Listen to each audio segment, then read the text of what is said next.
Everyone's got a sensitive side. Yeah, and it's the side without the robot arm on it. Yeah, I get it.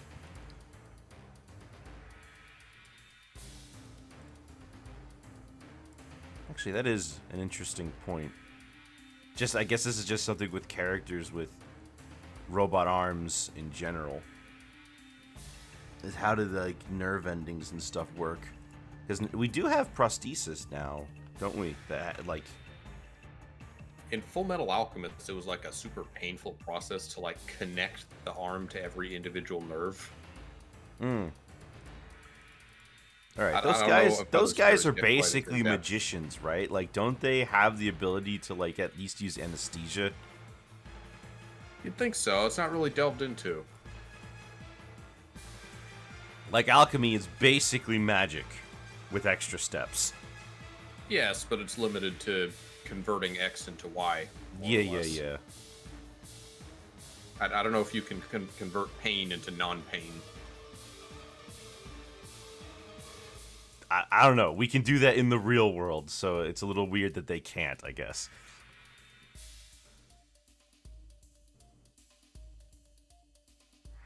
Hello, chat member. Yes, your name Dan is small, Boy. so I can't quite see you. Oh, Dan Boy. Where's Ed Boy?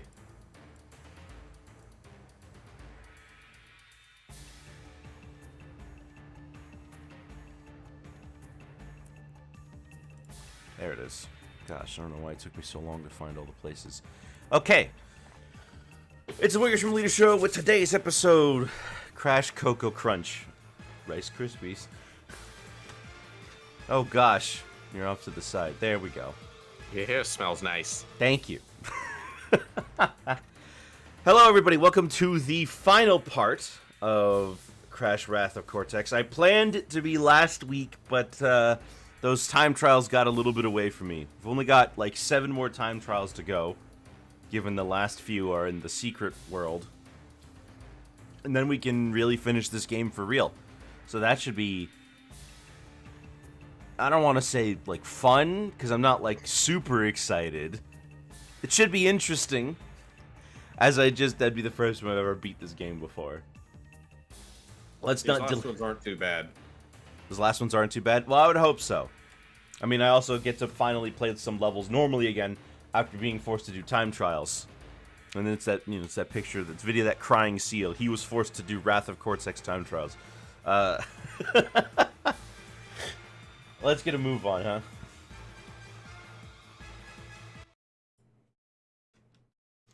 What are your guys' thoughts on the Spider-Man 2 PS5? I haven't played it, have you? No, I didn't think so. I played the original Spider-Man 2. I played the movie games. I've played the original Spider-Man 2. I've played Spider-Man... No, I've seen Spider-Man Shattered Dimensions. That game's pretty good. I've heard good things about the modern Spider-Man games. I just haven't played them. Yeah. Aren't they PlayStation exclusive? They are. That's why. Yeah. I don't have a PlayStation 5. I have a PS4, but it's currently a Kingdom Hearts machine. I had a PS3. It was a Sonic 06 machine. Well worth the investment. That's a little sad. There's a trailer for it. Well, I saw the trailer, and it looks like it'll be fun. But trailers, they don't get the whole breadth of the experience of playing a game. They generally haven't messed up a Spider-Man game in a while. I can't really think of very many bad Spider-Man games in general. Like, they generally are pretty good. I was asked recently if I'd ever streamed Superman 64 for the meme. You would. No. I'm good. I don't need to stream that. Crash Bandicoot, the Wrath of Cortex. Boom ba doom ba doom boom boom boom boom ba doom ba doom boom. Fingers crossed that we don't have any weird crashing issues like we did last time. Crash. I still have a PS3. I had one. I used it for like YouTube for the longest time and games, but started dying within the past couple years. I had to get another one in the middle of our Sonic 06 stream, and that one also died out shortly after. If one of my consoles dies, I prefer fixing it to getting a new one. Yeah. I've done a few different like projects with making sure that my consoles are fixed. All right, Edge so of we have Time the is last the 2 sequel. levels of this. Oh, Yeah. this was the level that This we was the stopped yeah. on. Then we're gonna come back and we're gonna do it first try. Oh yeah. I'm so excited. I am so ready.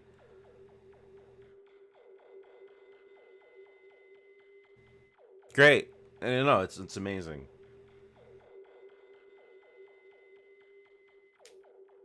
I haven't even finished it yet. Like, we haven't even gotten to the end once to find out what the time is. It's one of those very long levels. PS3 is still breathing. Well, mine is too, but I bought it from these people who probably never used it because their wedding video was stuck in the DVD player when I got it.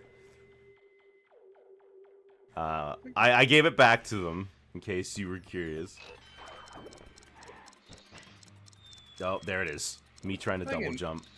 In my experience, Nintendo consoles tend to like last longer than Sony ones. Yeah.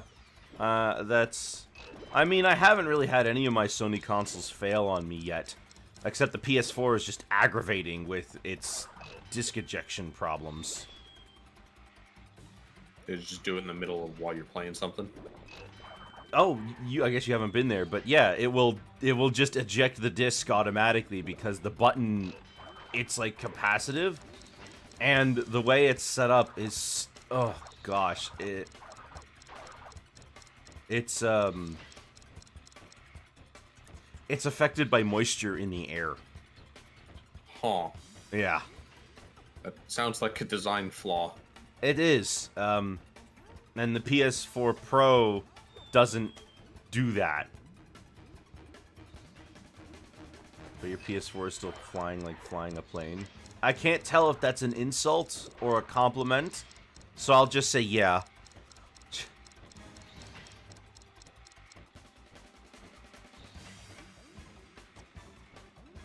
I mean, the PS4, aside from it being absolutely temperamental when it came to the button, I haven't really had much issues with it.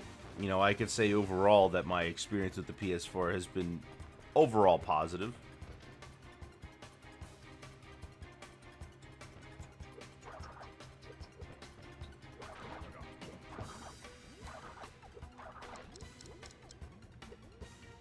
You don't have like a super beefy PC, right? Actually, I just got a new PC last year. It's got like a 3090 in it.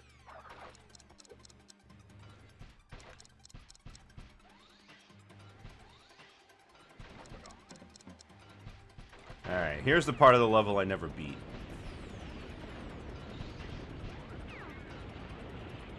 I think you got through it, but there's even more after this, unfortunately. You dodged the green dude. I did.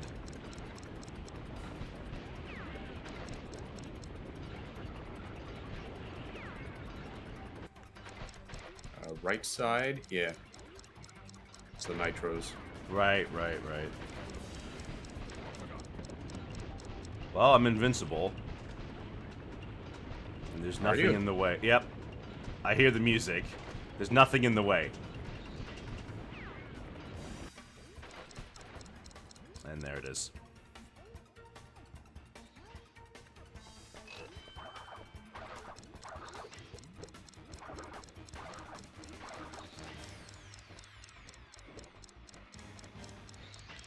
It's not all that hard, I guess. It's just trying to do it fast sucks.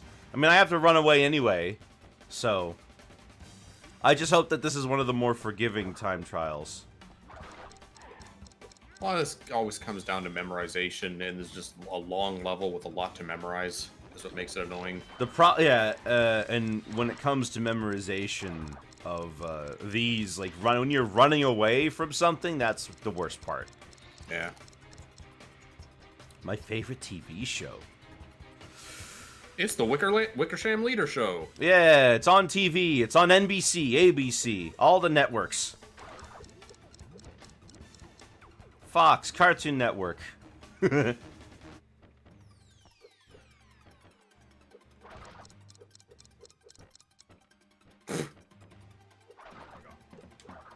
Works for me. But if I'm all honesty, I think my favorite TV show is the Paul Rudish Mickey shorts from 2013 to 2023. Were those on House of Mouse? No, those were on House of Mouse was 2003. So like it was just 2003. Oh, no. We lost one. And I missed that jump. I just flopped that jump so bad.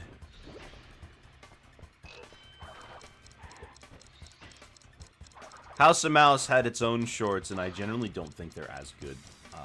But I'm not the only person who thinks that. The show just kind of feels a lot more by the numbers. They occasionally aired the older shorts, didn't they? Yes, but almost every single one of the shorts were from a program called Mickey Mouse Works, which was from like 99 to 2001. And they used basically every single short from that show with like one or two exceptions. Okay, whatever. That was pretty much my only exposure to the traditional Disney cartoons was House of Mouse. Because they didn't air them like Cartoon Network airs Looney Tunes. No, they know, like Disney used to do that. Disney Channel, when it first came out, had this program called Mouse Tracks, which would just play old Mickey shorts for like 30 minutes. But no, that's not really what they do. I mean, a lot of that has to do with how the company presents Mickey. Mickey is kind of why I think of him as like an icon and not as a character, because I was never exposed to these things. Yeah. So if that was their goal, then I guess it worked. Okay, he didn't jump. He just didn't jump. I pressed the button. Yeah. I was pressing it. I mean, I think it's just because of the slope.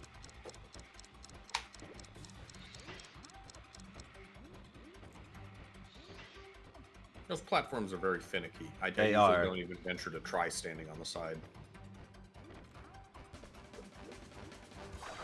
But considering that the next part of this is an auto like runner because I'm being forced to move forward, I feel like I at least owe it to myself to optimize this part a little. Cause because when I like got this part down and I make that in like a 1 cycle or a 2 cycle, it's like 8 seconds faster than if I wait. Yeah.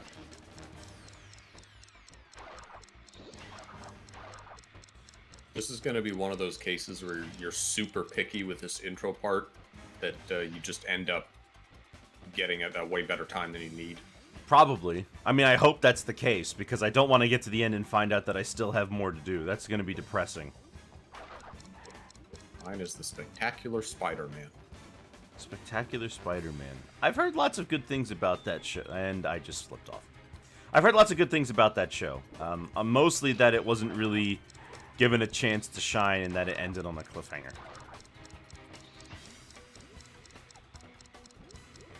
People were really excited when they saw that version appear in Across the Spider-Verse.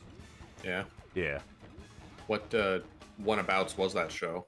I want to say around 2013 or something, because it was on Disney XD. And that would have been after Disney bought them in like 2012. Has it really been that long? Yeah, The Avengers was a Disney movie. They only got the X-Men recently though. That was like 2019.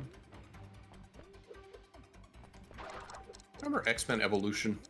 I vaguely know of it, but I never watched it, no.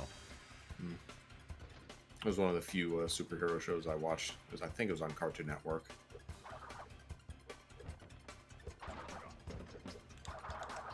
Oh, you're kidding.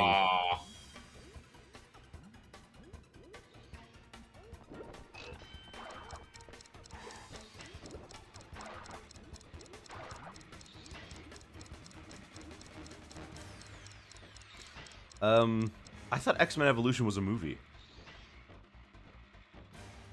I have the title right, isn't it? X-Men. No, I'm sure that was the cartoon. Yeah, American Animated Series. Mm.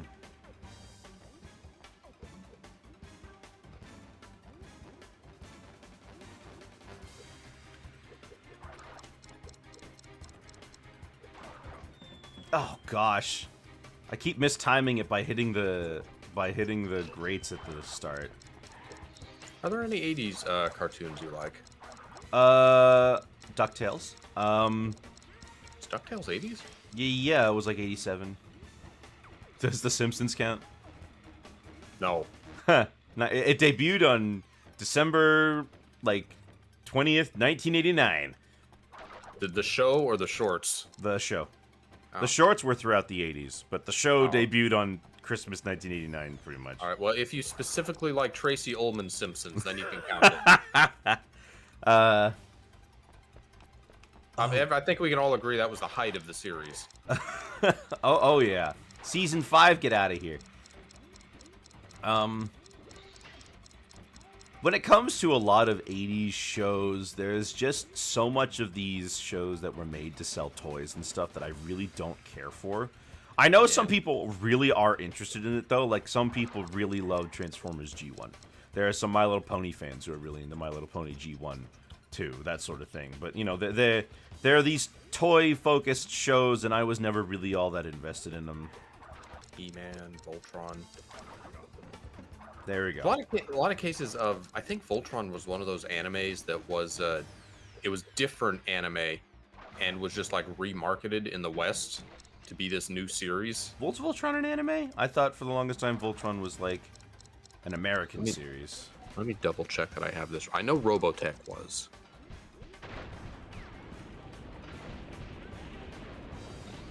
Yes, Voltron had multiple series, but they were both just taken from totally unrelated anime. Mm. And they took them because they had a similar concept, and they called them Voltron seasons. Yes, it's basically an American invention, but it's not using original like Western animation. At least they're like each season is its own show that is taken, as opposed to Robotech. They just like smushed different series together. Gosh, that sounds awful. I know, right? Guess we're glad that it worked with Power Rangers. And the anime we got, they felt the need to like super Americanize, like Sailor Moon. That's always the case back then. Oh gosh, he did it again. Hello, I tried jumping and Crash just sunk like a rock.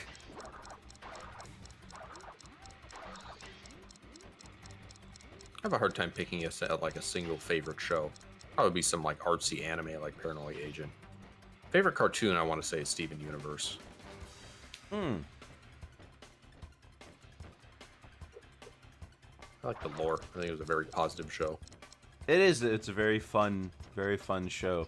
It's just kind of a shame that it was like the face of these.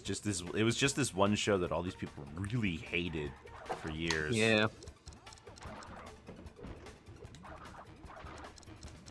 Oh, come on, Crash. I hear a lot of the same complaints about Deku in My Hero that people have about Steven. Well, he's too nice. He's too passive. Oh, that. He's not big. He's not manly enough. I don't know what the deal is with My Hero. I never watched it. I mean, I know like the setup, but I don't know what people are complaining about. The only thing I do know that has happened is that Bakugo like died. And okay, that would be news to me. And this dude like made a heart for him out of like the guy who makes things out of jeans. Oh, come on, Crash! Why does the Death Tornado spin suck so much in this game? I'd be able to make that in Crash 3 easy.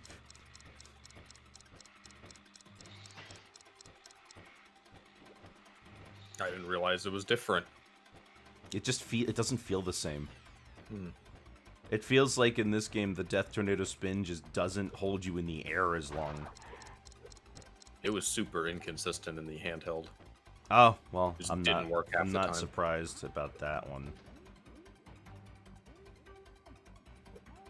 They didn't test it, says Conker. Yeah. Is that a guess or is that something verifiable? I mean, I Like, could I know believe. this was a rushed game. I don't think it. I don't know if it was that rushed because it functions normally in most situations. It just doesn't get you as much height. There was a lot of rushed games from like all parties in this era. It was just a really competitive Cool. time. Even Nintendo was like shoving games out. Wind Waker had a ton of cut content. Mario Sunshine. Yeah, I mean, game having cut content doesn't mean it was rushed per se. You know, every game has cut content. No, there's more to it than that, but Yeah. there were many rushed GameCube Nintendo. I could games. believe Wind Waker was a bit rushed, especially with that end game and how the Triforce and how abridged the Triforce hunt is. Especially since the only bottleneck they give you is spending an exorbitant amount of rupees. It only had like I think it had 4 or 5 dungeons. Mm-hmm.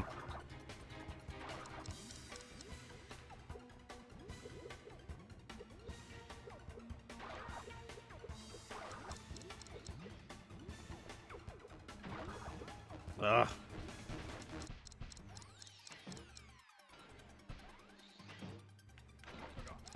Trying to be extra careful not to run into anything. Gotta remember about the robot on the right here. You gotta get your robot invincibility. Yeah.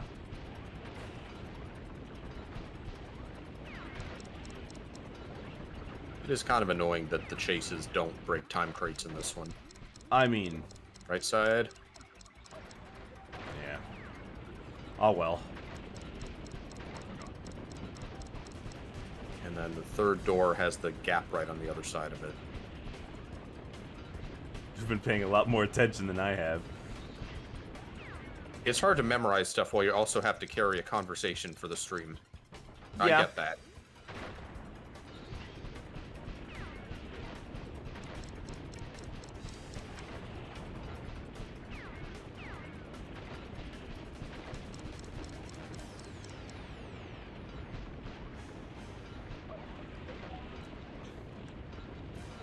Oh gosh. That was Very slippy today. yeah. Crash got his shoes oiled up real good. I believe Crash would oil himself. Like oil himself up so Cortex can't grab him. Okay. I don't know, maybe with fur that's not as good of an idea. Just made me picture Crash at like a bodybuilding contest. Crunch would talk him into that. I don't know, I figured Crash is more like the kind of person who just does things without thinking. Yeah.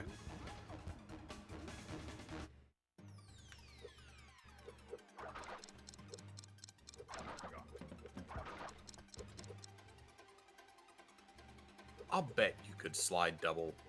Well, okay, not over 3. Never mind. Yeah. Maybe I could do it when they're coming back up. And then, like...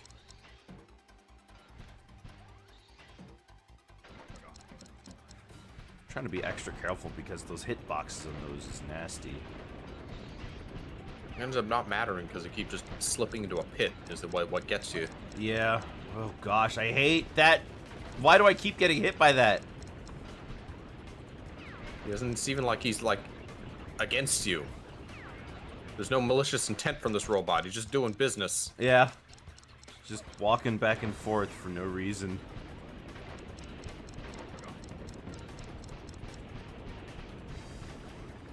Alright, third door has a gap. Right. I think you can just walk through the door. You don't have to jump over it. Oh, you're right. And then, is it right side and then left side? There were crates on, like, the far edges.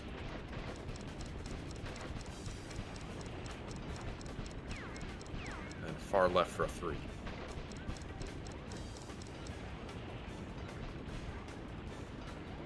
Far right.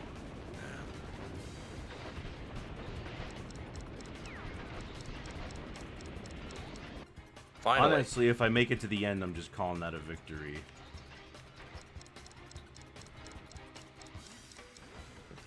blow themselves up, I guess. Yeah. Ah! And I can't even land on the sides of those. Okay. So now I can more consistently make it past the gauntlet. If I could do it with 2 masks, that would be nice, because then I can just damage boost through something. I don't remember how much of the level is after that point, though. Can't be that much, right? I don't know. I know the level after this is another, like, space station level, but it's not... It doesn't have the mech suit, so... Yeah.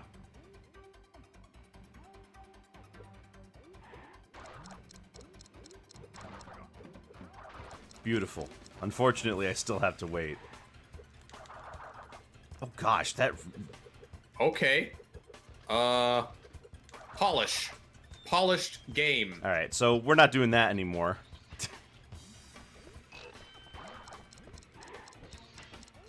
Imagine Disney Crash Bandicoot. I can't picture that. I kinda can.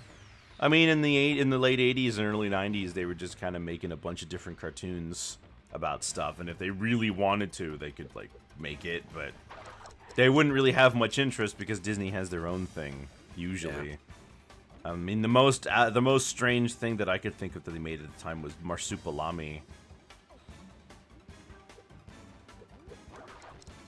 Getting some image results, but they're, like, AI generated. Great. Don Bluth Crash Bandicoot. Is it by that one guy who just draws in the Don Bluth style? Oh, there is a guy. He did the Don Bluth Mario. That one. Yeah, and the Don Bluth FNAF, and he's done these bits with Seinfeld, in Don as Don Bluth animals. Okay, so there are non-AI results for Don Bluth Crash Bandicoot. Engine looks horrifying. I mean that kind of tracks, doesn't it? I'm gonna DM Engine. I'll just post it in the voice chat. Okay. Give me a second. I'm just gonna give it another attempt.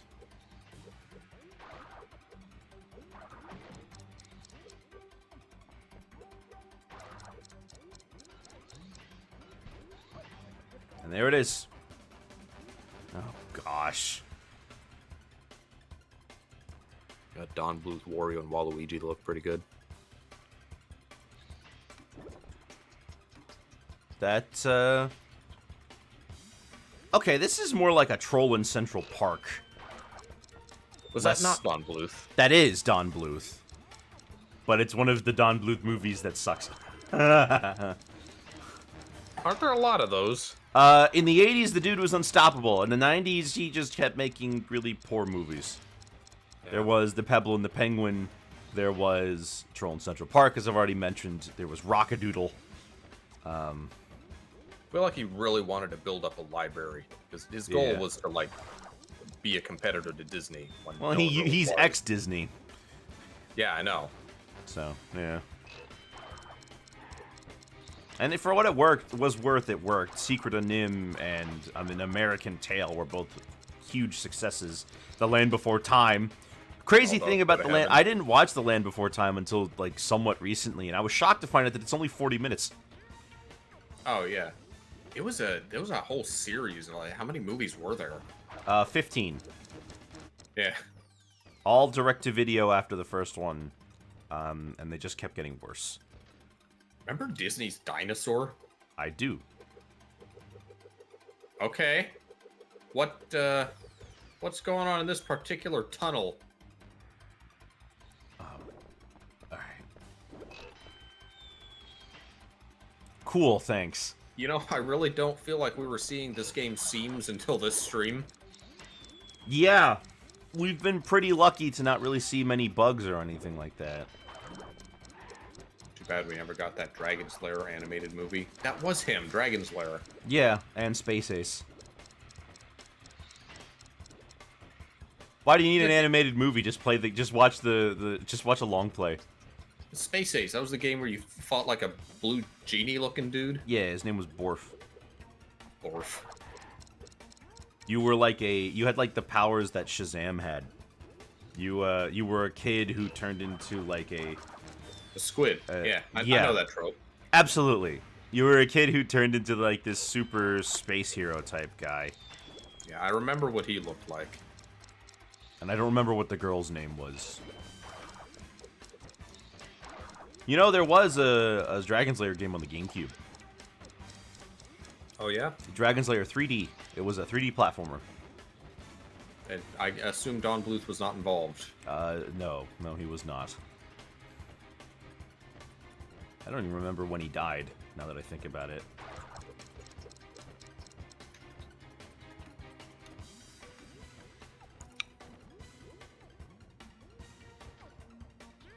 Don Bluth.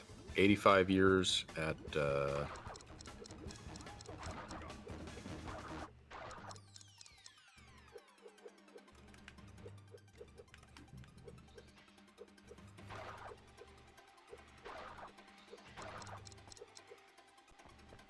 He's still alive. He's still alive. Did you see I bounced in that crate and it didn't break? No, I didn't. Years active, 1955 through present.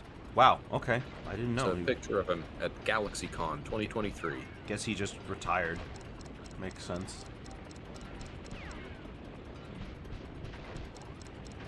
You know, I never hear anyone talk about Secret of Nim. It's really good. I love The Secret of Nim. It's such a thought-provoking film. Oh, gosh, can I stop, like, falling for the same things that I've ran past a million times? Man, I, like, chase sequences. Oh, yeah, he was involved in Anastasia, even though that wasn't, like, his studio's production. It was Fox. Yeah. Now Disney owns it. Titan AE. Oh, Anastasia's a Disney princess now. Yeah, because, you know, Fox. Although now they're called 20th Century Studios. They changed the name because they didn't want people associating them with Fox News. Yeah. No, I get that.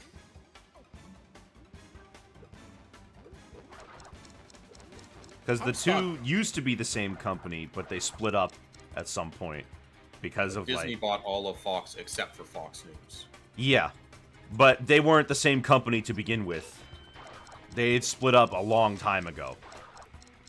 Because there was kind of something to be said about a media company like that owning a news station. It didn't sit well with people. Yeah.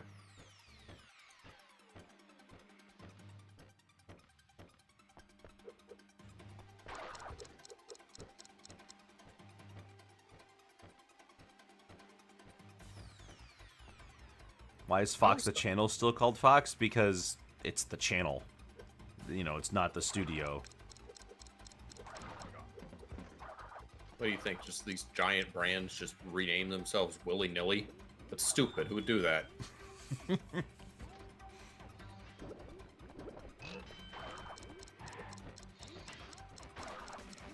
I mean, they generally don't. They don't just name themselves willy-nilly. Yeah, they usually don't. Unless you've got, you know, some sort of bone to pick, I guess. Then you would decide to change the name to X. There's a lot of questions about what Elon has been doing with Twitter, what his plan is. I don't know if he has a plan beyond just trying to shut up the people that are mean to him. Yeah.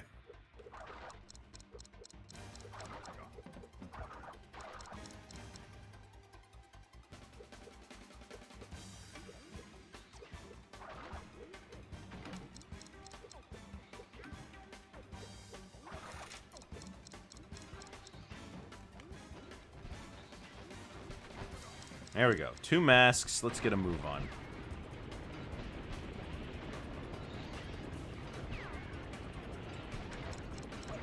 Oh, gosh, I hesitated. Well, I wouldn't have made it if I did jump. If I did keep running. I hate this monkey bars at the beginning. Can we skip this part? It's so slow. It's the worst way to start a level. Just start me off at the part with the flipping platforms. Did they Like not play Crash 3? Did they play it and say, no, this isn't realistic enough. He needs to move slower. I have no idea.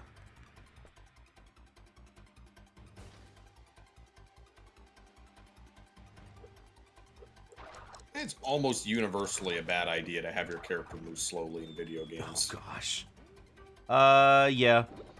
Unless you've got specific game, unless you got a game that like necessitates it for whatever reason.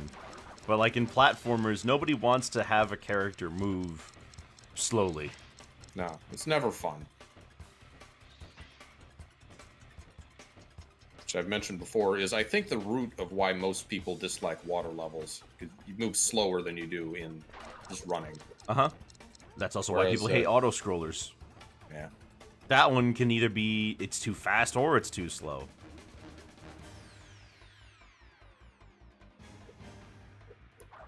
I like Spyro underwater and I like Zora Link because they fast.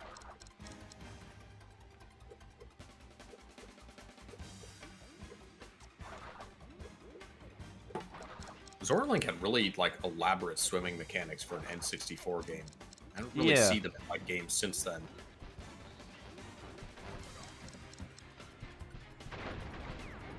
Alright. Just gotta remember. Hang to the right here. There we go. And there's a part upcoming with nitros. Not there! It's after the door. Okay. And there's this dude.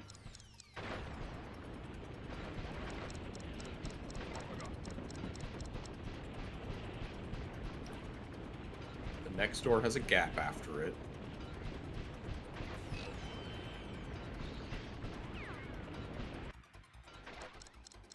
And that's far right, far left is the first two crates. Right.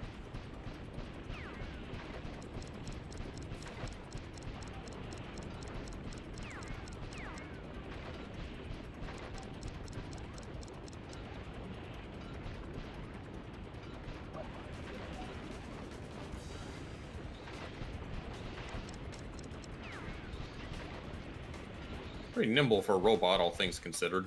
True. Still probably didn't need to exist.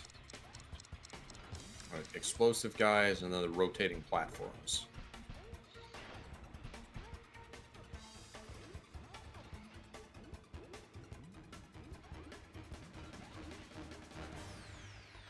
And level be over. Not yet. It's got to be dark too. Yeah. Though the darkness doesn't really impact too much.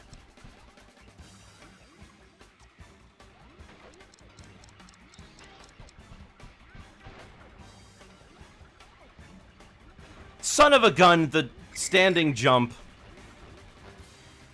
Like you hesitate for half a second.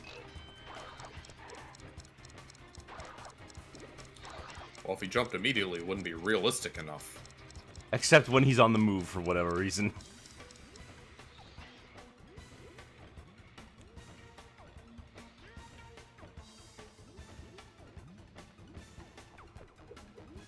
This mech suit would lose to every other robot in fiction.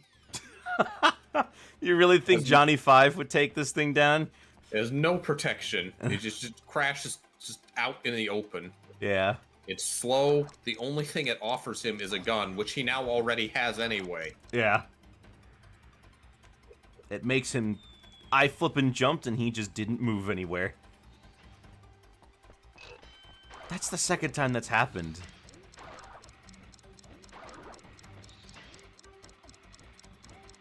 I'm not looking forward to trying to get all those crates on the minecart race with Crunch.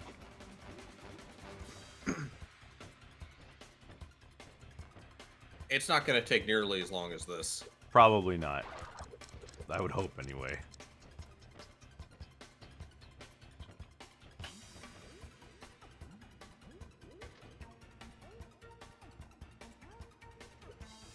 I feel like any of the levels that include the other villain characters are just kind of empty. They need voice lines. Crunch needs to be taunting you in the minecart or something.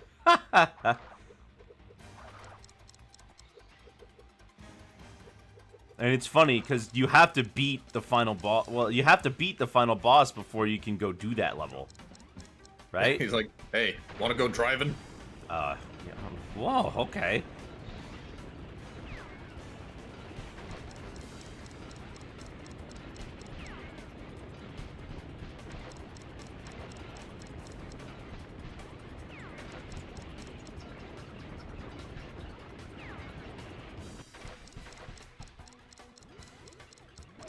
Gosh, I can't, like, for some reason, just can't remember the order of things in these levels, and I don't know why.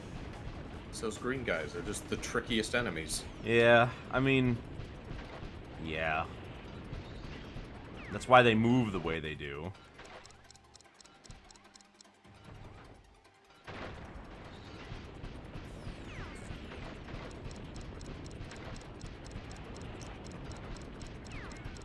One crate, and then there's a 3 crate on the far left? There's a 3 crate we keep missing.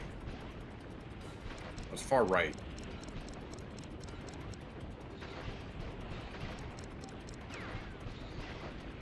Like I'm doing anything. I'm supervising. That's okay. Why did I rush?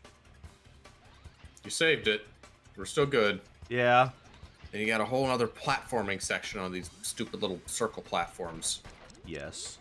I'm gonna try to take a little bit more of my time, though. No need to freak out about it. Or, yes, what the heck? Why is that Amazing. even death? It's like a 5-foot drop. There's clearly a floor under there. Sometimes you fall into a pit and you don't even die. You just get aku-aku'd. I have a feeling I'm close to the end, though. I mean, I'm making it past the... you know, the part where you have to run away from the explosion. That has to be the final section.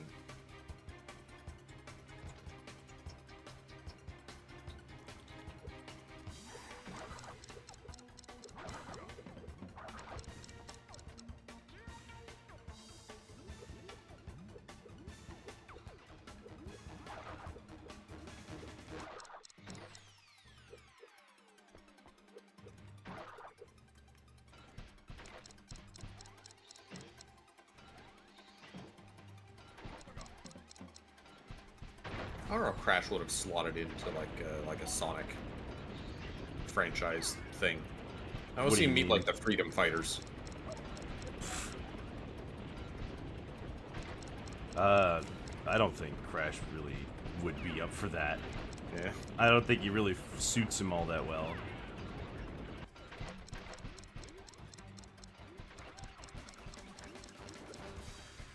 I keep running into that.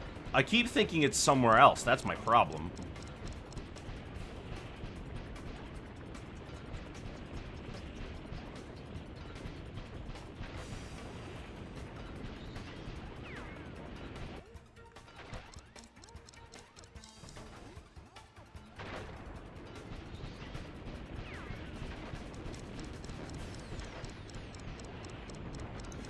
Alright, then there's a 1 crate, and then there's a 3 crate on the right side. Mm-hmm.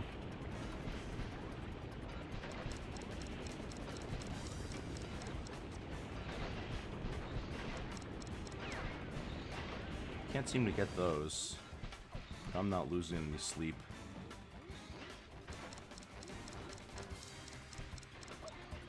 Oh my gosh. I didn't want to fall off.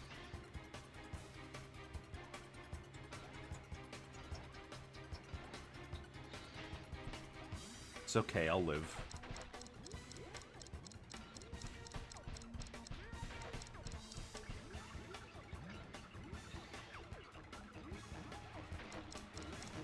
That looks so much farther than it is. Yeah.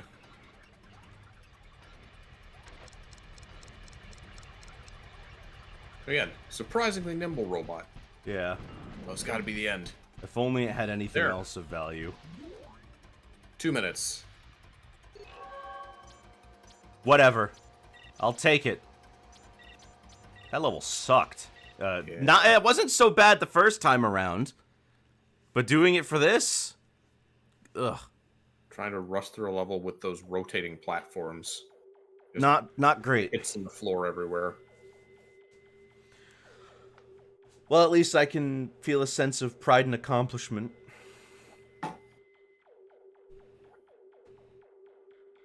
Speaking of that, I've decided to go back and replay through my Lego Star Wars game again because when I got this new computer last year, I lost all my save data. I had a 100% save file. The one that has all 9 films. Yeah. Go ahead and save after that. Yeah, I'm gonna save after that, just in case, because I don't want to have another situation. At least we're at 90%. Alright. 46 minutes, by the way. Cortex Vortex. Or maybe it's Lortex.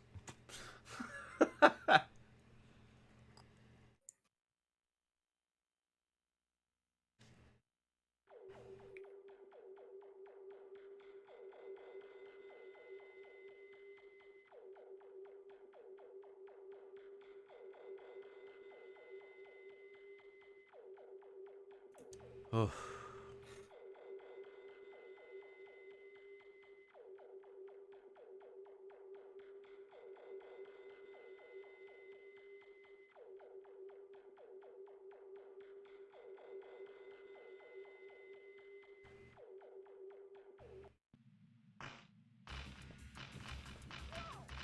Yeah, alright.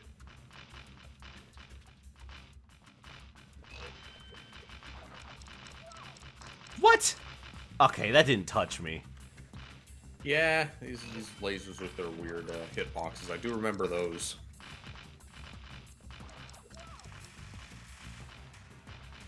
Maybe I'll just walk. Another tremendous start to a time trial level. Yeah.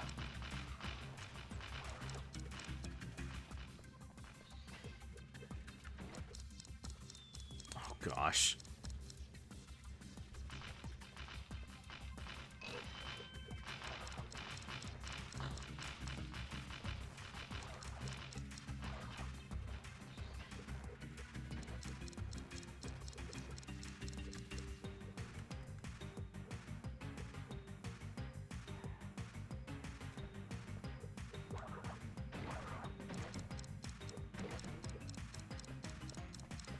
Where do I...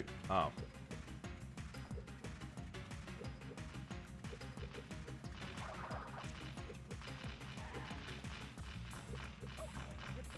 Okay, cool. Love when that happens.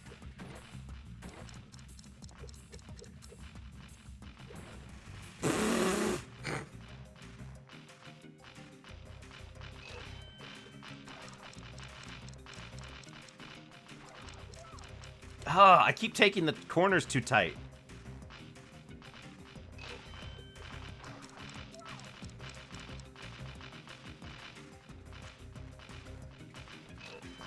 Your depth perception is a complaint a lot of people who don't like Crash Bandicoot have with Crash Bandicoot.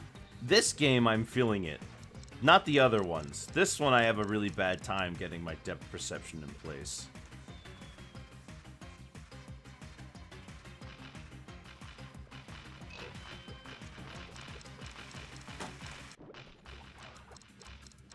They didn't have a lot of chase levels in Crash 4, did they? Not that I can remember. I don't recall too many chase levels. I can't think of any. There's one where the T-Rex is chasing you. Oh, okay, yeah, I remember that.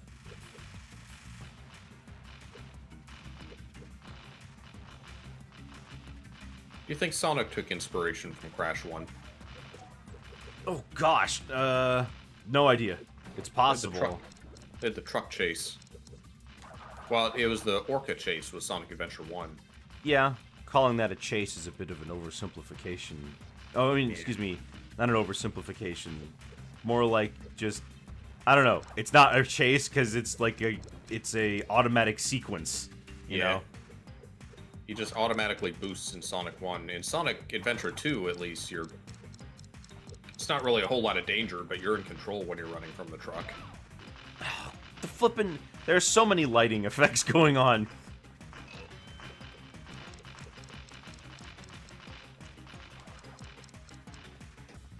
For my next evil scheme, I'll blind him with particles everywhere. Yeah, I'll make it...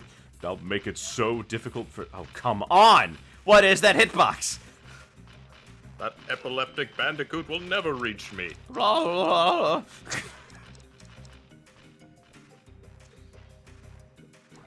Like, if I was an evil scientist, I'd put something like a kill switch in my creations. Something that lets me control it when it goes haywire. A Dragon Ball scientist did that.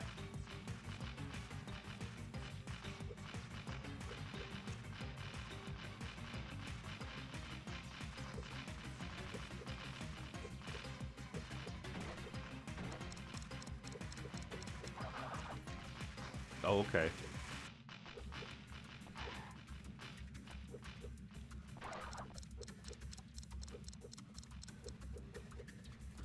The camera keeps moving up when I jump. It's making me paranoid. Because then I can't see the ground anymore. See? Yep, I see.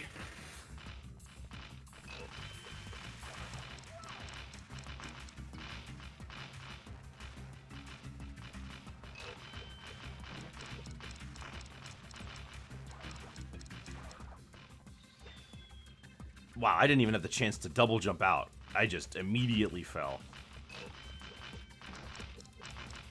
You can usually walk off a ledge and then double jump on air. Yeah. Probably the death plane's just really high.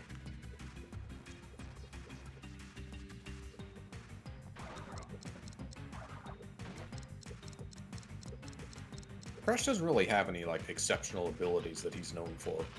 Spinning is kind of the only one. Yeah. And that's more so just because that's his attack. Sonic is about speed. Mario's jumping. Donkey Kong's strong. I don't know if I think the DK games are more known for the games themselves than anything DK in particular does. I mean, as a character, like, that's DK's big strength. Yeah. Whereas Crash doesn't really have anything to set him out apart in that way. He's goofy. He's a bit insane. Need a stand-up comedy hero? Maybe not stand-up. He's probably not very good at that. He's probably not very good at stand-up. How did I fail that?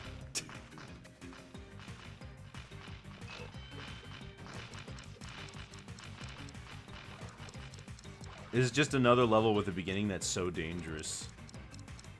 It bogs down the entire rest of the time trial experience. Yeah.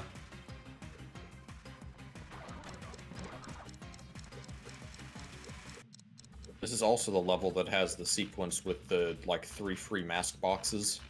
Oh, yeah. Ah, my double jump was gone. Like, they keep putting, like, stop and wait sections in these levels. Yeah.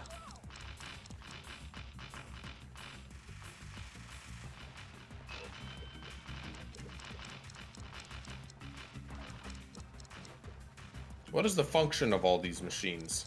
I guess they're traps. I mean, yeah, in like the most literal definition, right? Because maybe Crash will run into it on his own, like I do. You'd think he would just, like, put these walls across the whole length of the path. Well, because I guess he needs to go through. That's right. Cortex canonically goes through all of his own platforming to get up the castle. Yeah.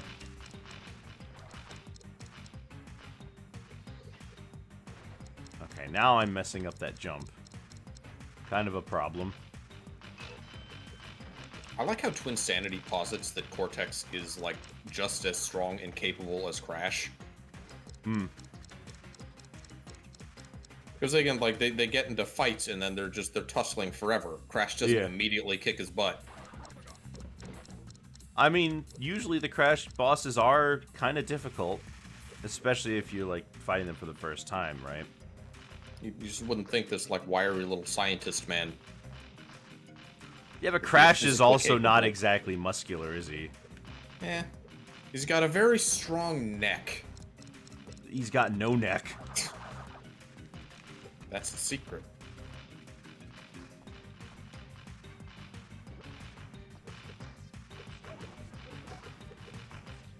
Whatever.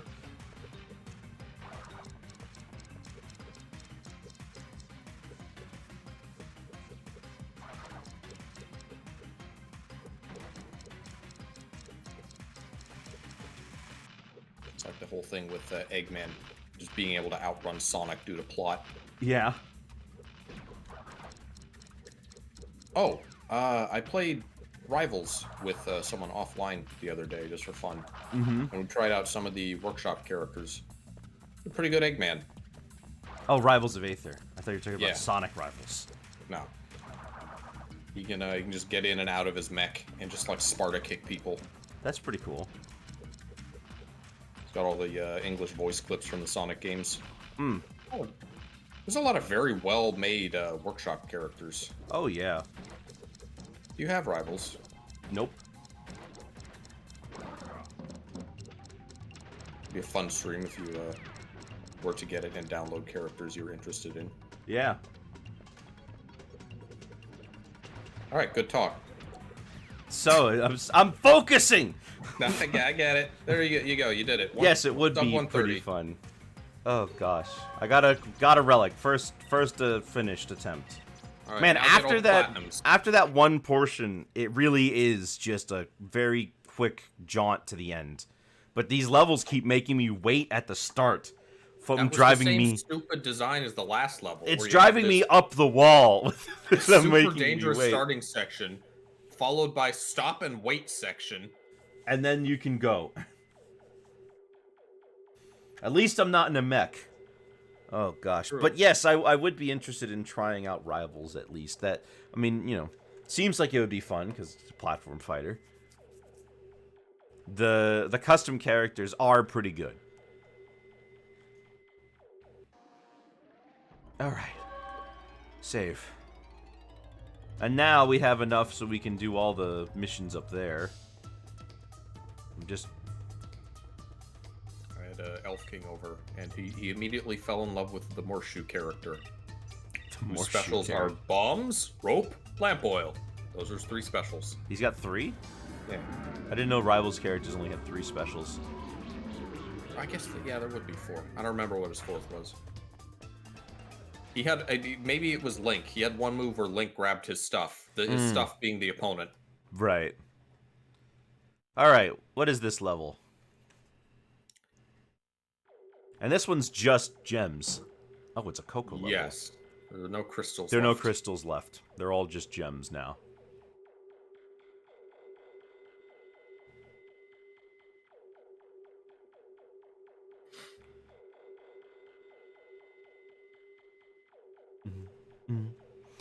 That took half the time that it took for us to complete the one level before. It's weird seeing the time trial clock the first time we visit a level. It is.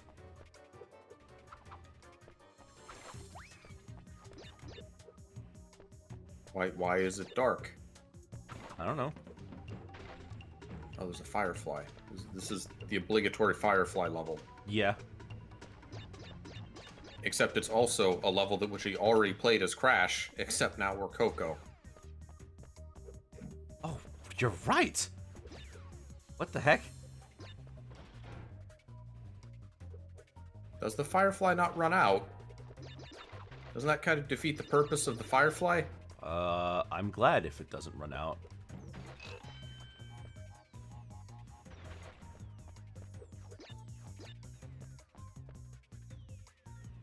I don't trust these. There's something down there, isn't there? I don't know.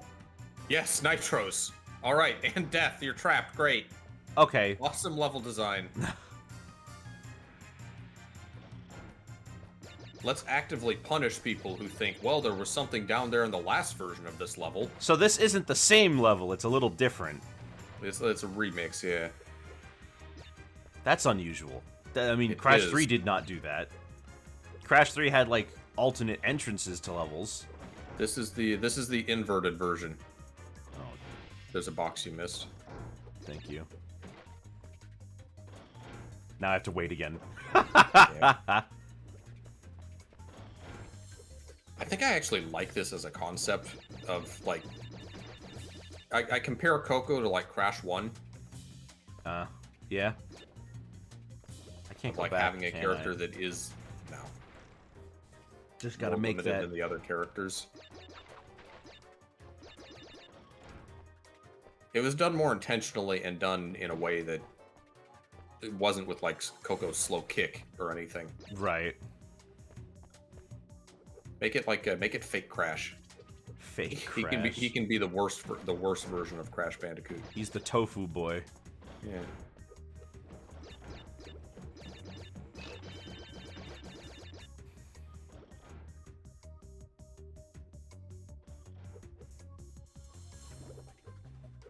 I assume you know about fake Crash.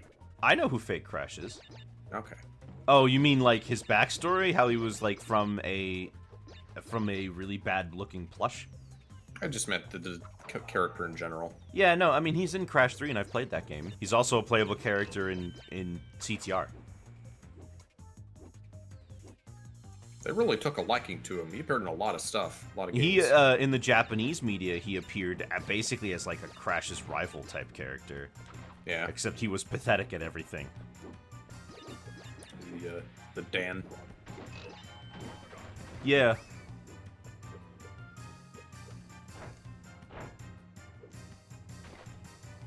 Well, if you didn't know that you can do that before, you knew that now.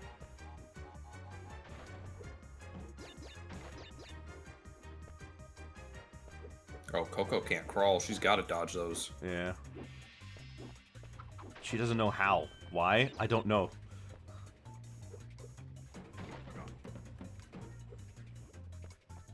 Yeah, this is definitely a more dangerous version of that level. Not just because you're playing as Coco, but because they put nitros everywhere.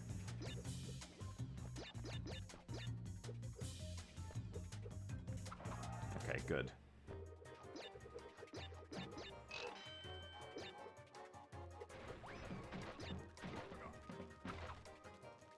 This seems like it would be decently fun to try to speedrun, at least. Yeah. It's a normal platforming level with no mechs, no chases, and no waiting. Yeah. And the lighting gimmick doesn't even really That's do just anything. nothing. There's Yeah. nothing there. Oh, okay. Figured I'd go check just to be sure. I could swear this was done in a previous Crash game, like a harder version of a former level. I don't recall. That was kind of the case with the second Ruin level. You remember it was like very similar to the first one in Crash 2, but with nitros everywhere? Yeah. But it wasn't the same, like, layout. No, it wasn't one for one identical.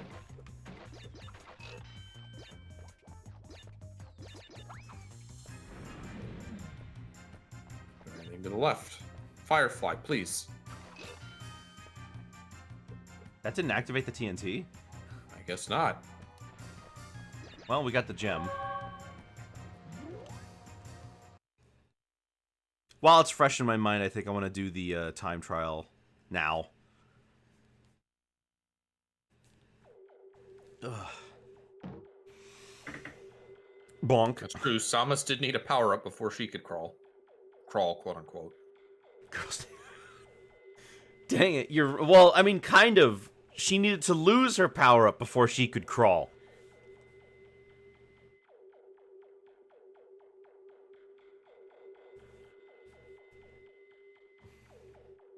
Maybe we need to cripple Coco's legs before she can do... Jesus. What? Just it's only a suggestion. I'm gonna... I'll just go for it. I'm not that I paranoid. break the bandicoot's legs, she'll never reach me. And Pinstripe, grab that crowbar.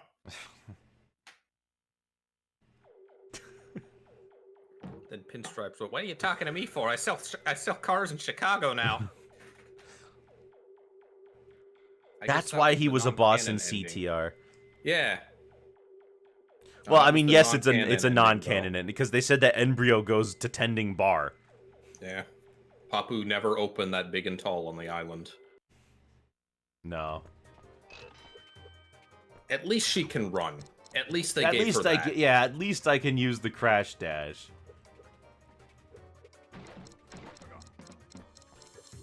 I did try that Crash mobile game on the run. Yeah. It was all right. I mean, For a mobile the main game. problems that people had with it is that it was a lot of problems that you get with these mobile type games. It's just takes forever to get like the materials you need to keep playing the game. Was mildly curious in Super Mario Run, but that had the opposite problem of no one wanting to pay to buy a mobile game. So, supposedly the game's, pretty good. It's just Yeah. an issue of people's expectations with mobile games. Pay to get the materials faster. Yeah, of course. That's that on, that's Crash. Did that on console with Super Meat Boy Forever, and people were not a fan. I'm trapped. It's fine. The 3 was worth it. You know what? Yeah. Basically, I think it's worth it if you make it past. I can't. Just hold the button. You Yeah. don't need to Oh, time it. okay. Basically, I think that a time crate is worth it if you get farther than you would have if you didn't go back for it. Yeah. You know? Just gotta estimate how long it takes to get the crate as compared to the crate value. No, I ate it for not getting Aku Aku. How come Coco doesn't get the gun? She's the tech person. She is. Maybe she should get like the laptop gun from or the suitcase gun from GoldenEye. Yeah.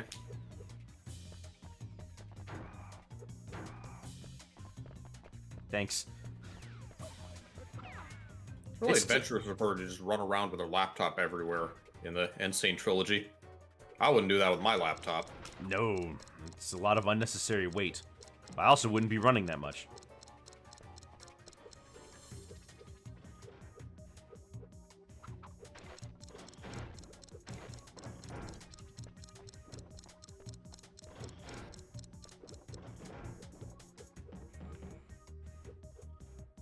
If they were to make another Crash game, I would like the levels to be shorter. Then Crash 4 Crash certainly. 4's, yeah. The shorter, make them a little shorter than Crash 4's level. That would be nice. If you're gonna do like Or a if you make it, difficult- oh gosh, I got hit. Okay. if you're gonna do a difficult platformer, I think it should be the Super Meat Boy philosophy, where it's just short bursts of challenge. Yeah, that incremental progress through small areas of the game does a lot to keep people going. Oh gosh, I can't slide into him. Slow, useless kick.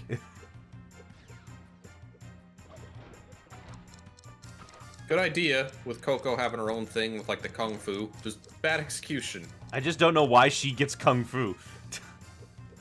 Because she's more civilized and like knowledgeable than Crash. Even though they had the same creator. I don't know how much of Crash is just him and how much of it is Cortex. Well, how much of a son is the father? Jesus was 100% God, so...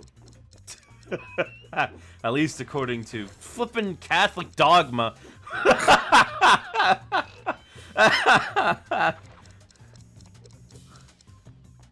Crash 4 is hell to complete? Nah. No, I did it easy. Beating the Wicker Sam's game just a is baby. beating the game is fine. 100% completing it is not even that it's so hard that I can never accomplish it. It just takes so long, and I don't want to do it. It's very, very... The gems are very, very tedious. Look at those numbers. Like, The platinum goodness relics gracious. were very difficult. Forget the platinum relics. They had the dev times. Those don't count. Those don't exist. They aren't required for completion, but goodness gracious, why do the platinum relics count for completion? I'm gonna take back what I said, by the way. The Crash 3 Platinum Relics are not as hard as the Crash 4 Platinum Relics. Mostly because of the level length. Yeah.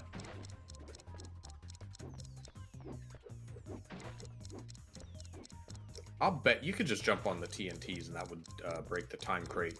You wouldn't get so? the Aku Aku. I'm okay. I'd rather get the time crate anyway. Because I can, I can make it through here pretty much unscathed. Never mind. Except Hot Cocoa? What about Hot Cocoa? Hot Cocoa's a pretty hard one to platinum. Are you talking about the glitch? No, the Crash 3 level. Yeah, I know. I assume they're saying it's okay. It's hard. They say. Hot Cocoa is a difficult level to get. Like if you're doing Yeah. it legit. I remember spending a long time on that. I spent a long time trying to get the gold relic during my Crash 3 playthrough. I don't remember. Yeah, I did all platinums on stream. I must have spent I spent several hours on Hot Cocoa. I they managed to passed get out I did it. I got the platinum like years ago because I did the glitch before they patched it. Yeah, because I was in the I insane really version, wish right? that they would leave glitches in like that sometimes. Yeah. Because that's the sort of thing I love about going back to old games is realizing like, oh wow, there's like a glitch you can do to just bypass this part. That's amazing. I don't mind for something like the Insane Trilogy because it's a remake, but I definitely go back to like Gen 1 Pokemon more often than Fire Red Leaf Green because the glitches are what make it fun to me. Oh, excuse me.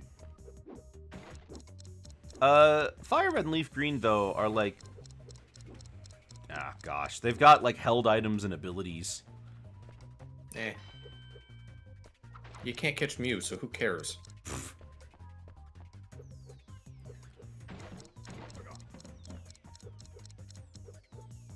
Although the thing with the Insane Trilogy, and I figured this is... If a game has online functions, then yes, I generally think that you should, like, patch things. But the thing is, the Insane Trilogy has an online leaderboard, and I think that's why they patched it. Although all those people with those times are still on there. It wasn't really a patch that made the game more fun or interesting. It just kind of invalidated that one relic. Yeah. I don't think keeping that in would have added to the game, personally. No, but I like being able to not have to do Hot Cocoa. I don't want to do the relic.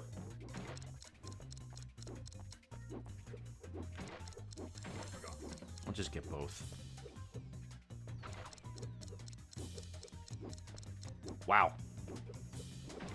You did it. Alright, now I have two. I keep thinking that Firefly is like a wizard up ahead, about to attack. Maybe it is gonna attack.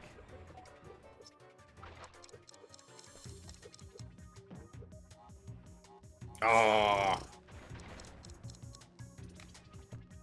So if that does activate the time crate, good to know.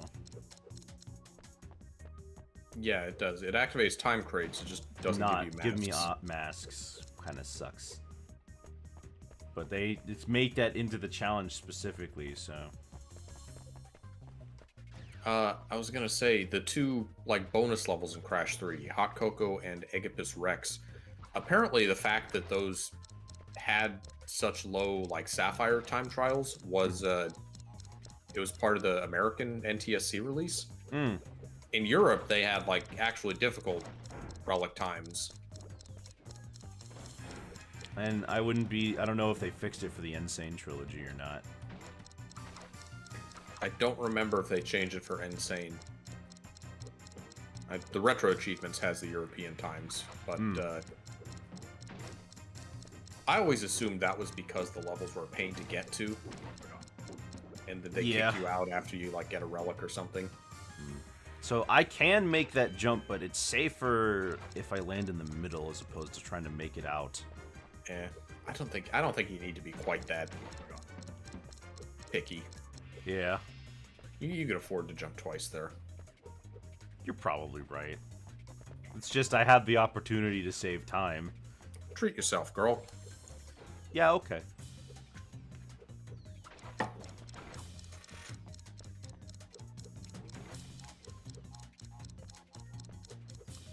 I'm not even waiting for that thing anymore. I'm just going for it. If it gets me, then God wills it.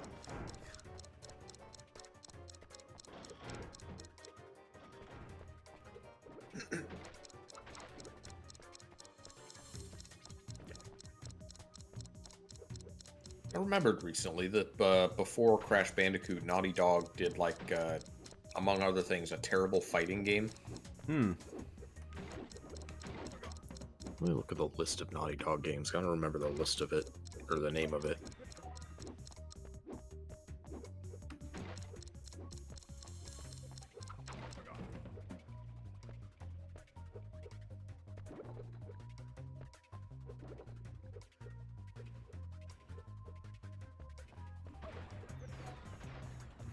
Wikipedia actually does not have a list of games by Naughty Dog. Rings of Power and Way of the Warrior were some of their earliest That games. explains the name of that one Crash 3 level. Yeah.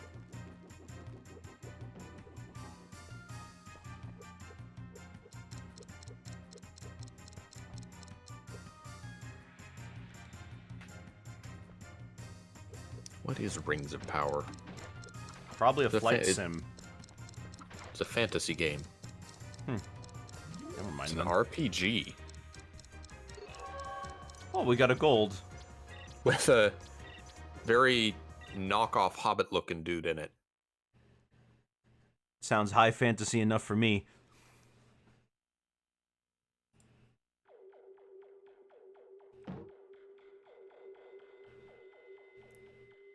Lord of the Rings game with secret nudity.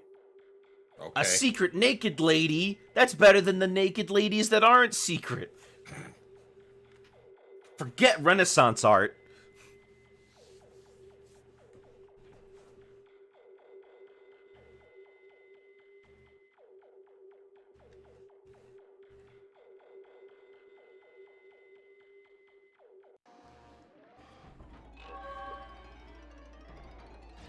Ghost Town. Oh, this is the one. It's the best level because Crunch is in it. Yeah.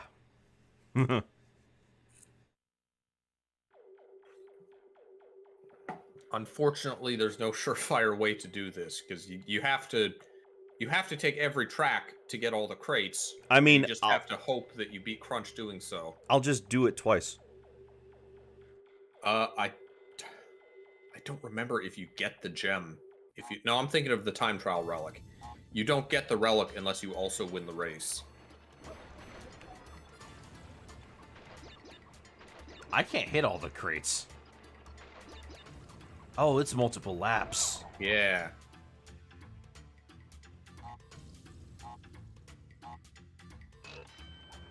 Okay, don't hit those. Why is he I think following that- me? He likes you.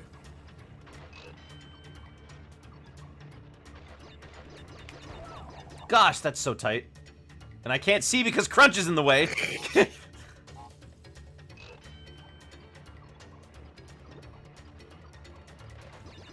Okay, decided to pick a different route. I think this is the longest, hardest path, this side path through the caves. I have to go again.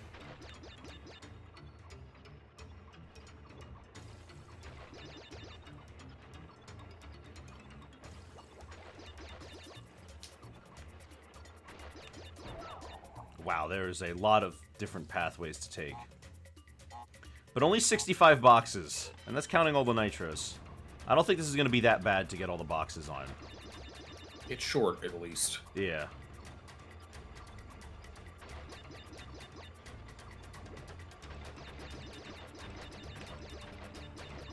There we go.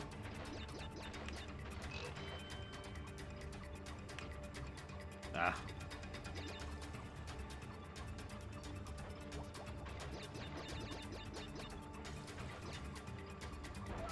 Ah. You can't waggle your way out of all your problems. I'm not trying to waggle. I legitimately just reached out for that nitro. Shoot, didn't. Oh, this music doesn't loop properly.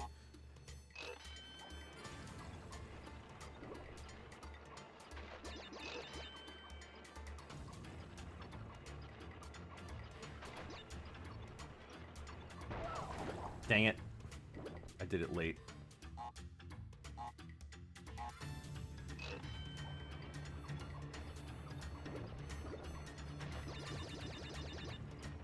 I'd rather just let me get all the boxes and not worry about crunch right now.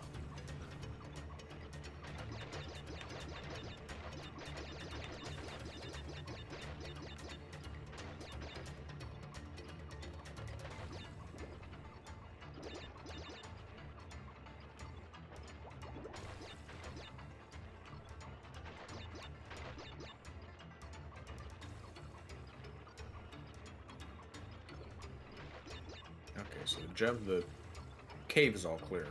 Yeah. Gosh. You're waggling. Waggling. Alright, do that cave first. Get that out of the way.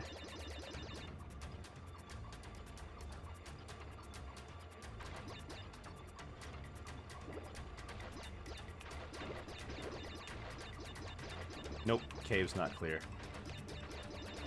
Is there a restart? Not unless I hit the time trial relic thingy. I mean, I can just go back that way, right? Yeah, you can. Well, no, because this is a three-way branch. There's this left path, and then there's the left path from the mine split, see? Hmm. So you have to get the mine one all in one go. Well, I might as well try to get the rest to see how close I can get.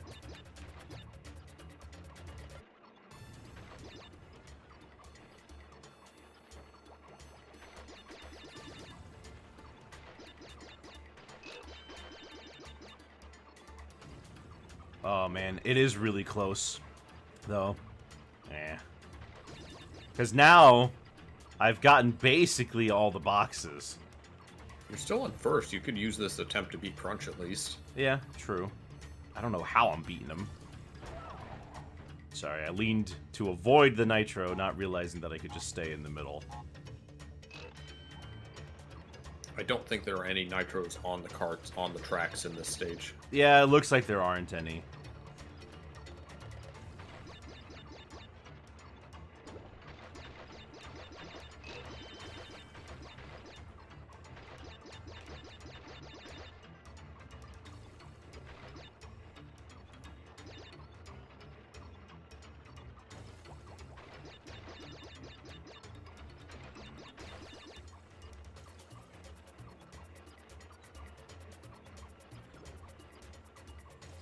Wow. Really?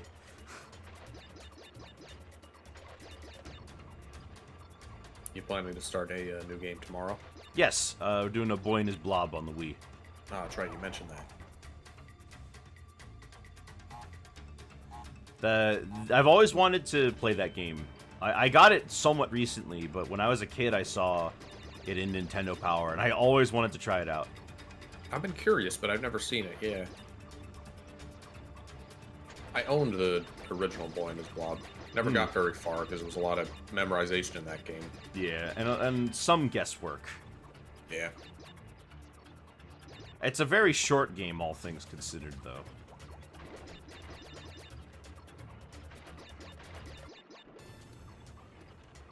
Alright, we're gonna hang to the left again.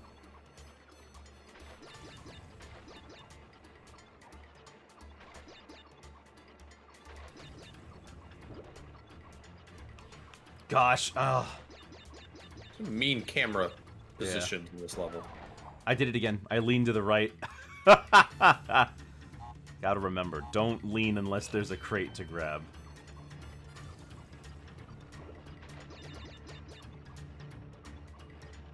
Here it comes. Yep.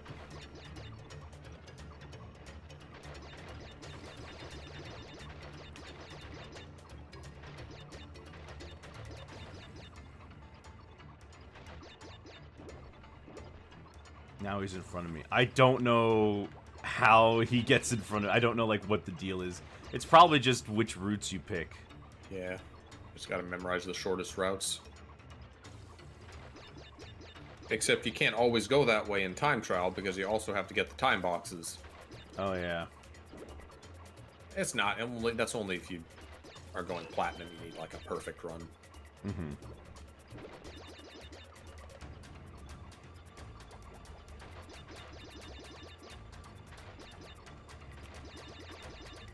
Alright, I think I can get it all this run.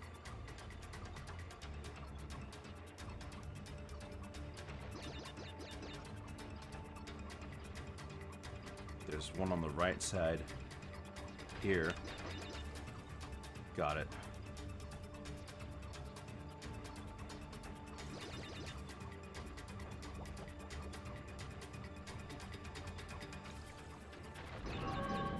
Whew. And you won the race. And I won the race. Wow. Okay. Easy peasy, I guess. Do you think you should do that relic while you still have the level memorized? Yeah. Why not? I don't know what's more important in something like that. Getting the boxes or just finishing.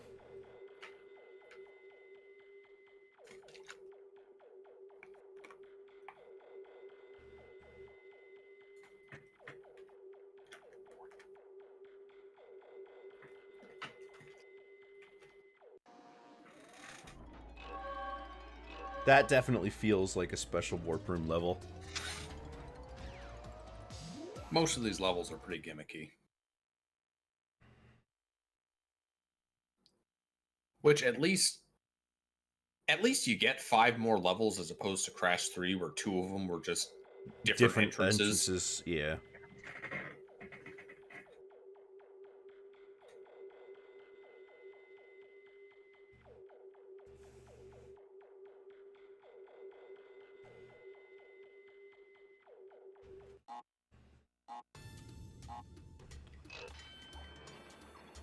Alright, let's try it. Oh, it's like every box.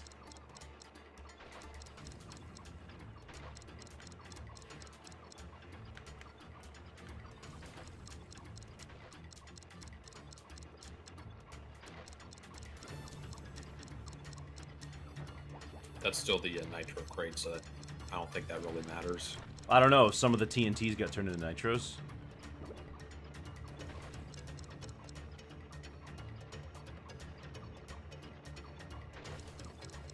Do I have to beat him still? In this game, unfortunately, yes, you don't get relics unless you win, like, these races or whatever gimmick the level has. I see. Well, maybe he'll take a bad route like he did on our first path. Which means that getting a platinum is basically luck-based. Yes, it is. You can have a perfect run and get every time crate and still lose because Crunch happened to take better routes than you. That's unfortunate. Guess I'll just take the shortest route on this path and see what happens.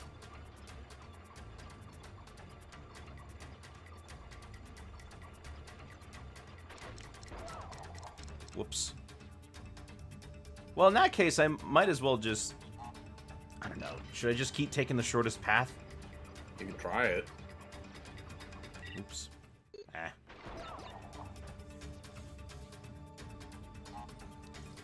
I don't know how strict the Sapphire time is on this. Yeah. This is kind of the only level that really comes into play. Yeah. Like there's the buggy race level, but you'd be ahead of everyone on that anyway. Yeah. It's not really hard to win that race. And there's so few crates to hit.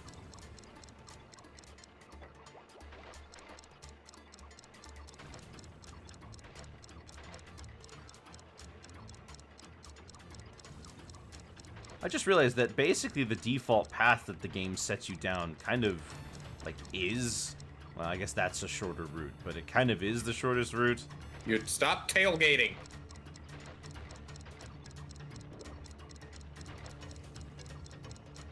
Just gotta hope that he takes a bad route now. Comes down to him taking the caves one of these laps. Yeah.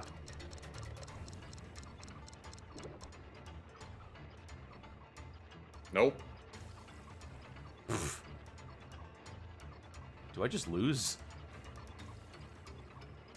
I don't remember which of these routes is shorter. Maybe you could pass him at the last branch. I could.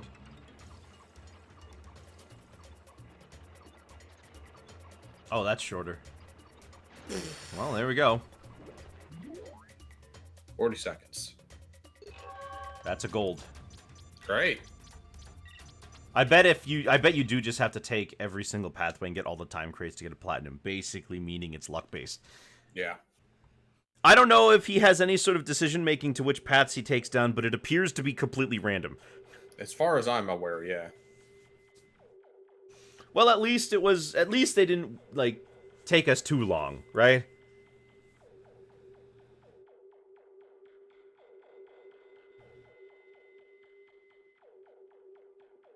Now, it can be an annoying level, but it's not especially difficult.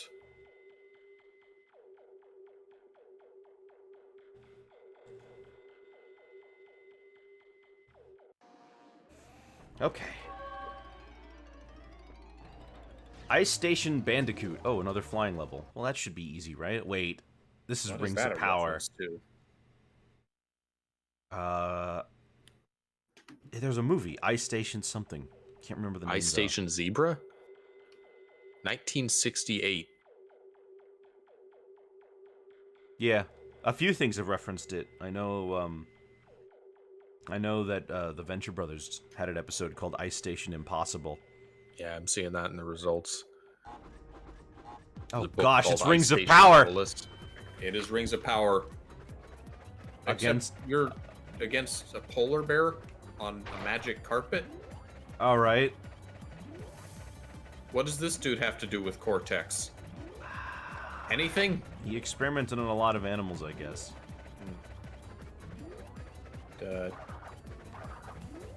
Took a note out of the Eggman book. Delved into some ancient magic. Yeah.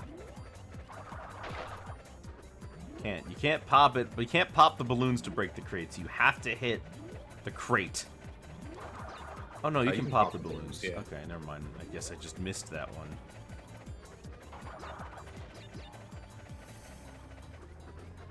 I'm just kind of going for a feel of it. I know I'm not getting it. I don't remember if there's a nitro crate or if you have to pop the nitro balloons. Probably have to pop the nitro balloons. I guess Cortex was always indirectly involved with the ancient magics. He was just more reluctant than Eggman. Yeah. And those ancient magics were corrupting him instead of the other way around. Yeah. There's a... okay.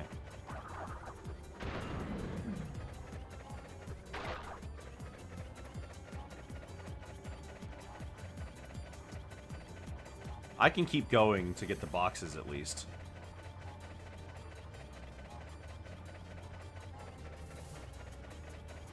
Thank you, Arrow, pointing to where we need to go, even though it's not free roaming. Yeah. Oh, I got all the boxes.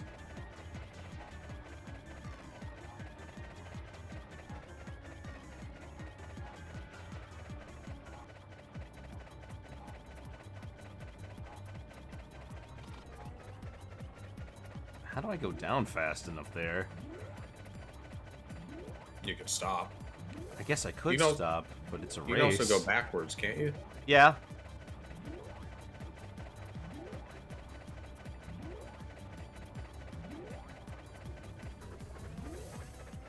It's a little hard to orient myself in the exact center here. I don't have a magic carpet. The plane would have been better. Yeah.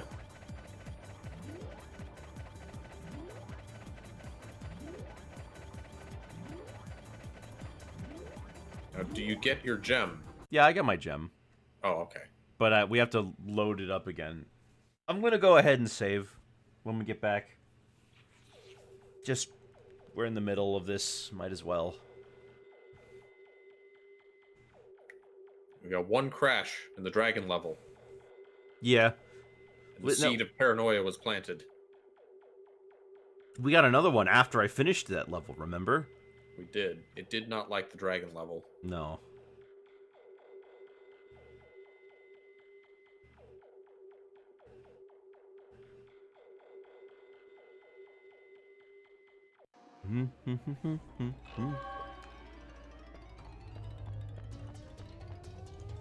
Excuse me.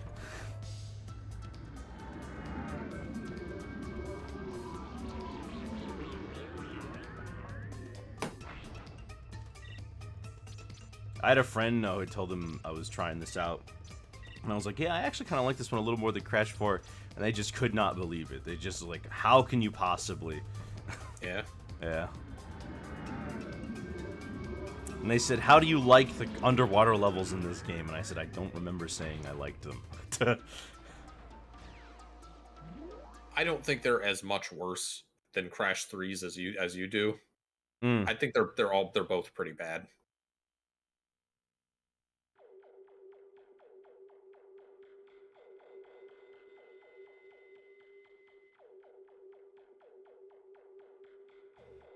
You get the engine is not as smooth as the PS1 games, but you do get used to it.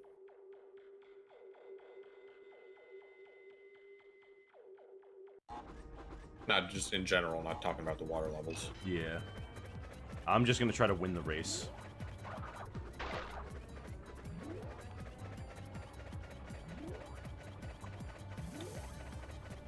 Insert DKR music. Okay.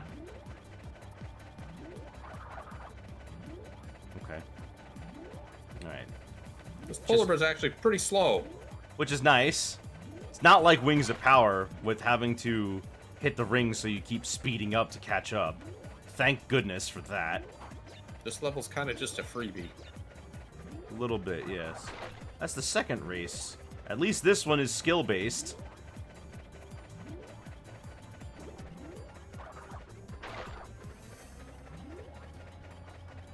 Okay, I feel a little bit better about going for the relic now, because I was worried that I just wouldn't get to it. I just wouldn't, like, be able to do it, because I'd have such a hard time beating the brace.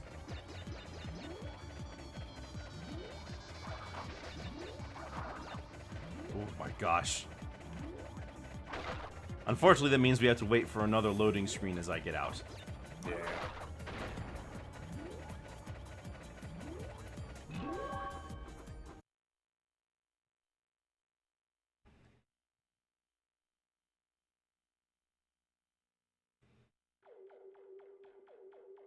I hope it doesn't force you to do the final fight as soon as you have all the gems.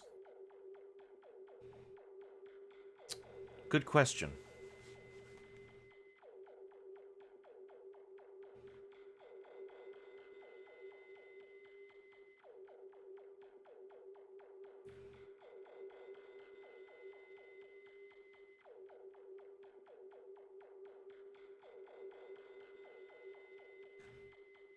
Do you have like an upscaler on your PS2?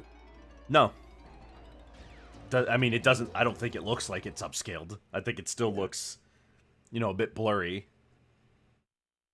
My hardware streams are like really blurry and gross. I think I just had a bad I composite HDMI. I bought a specific converter that like keeps the audio looking nice.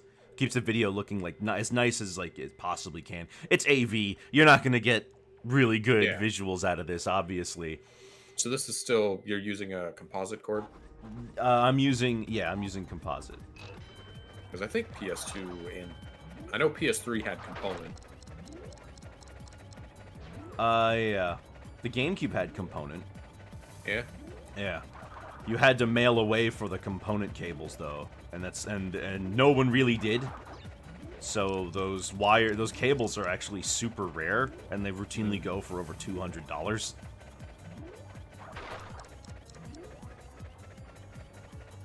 Although, if you're gonna spend that much money, you might as well just mod your GameCube to have HDMI out, which some people do. Yeah.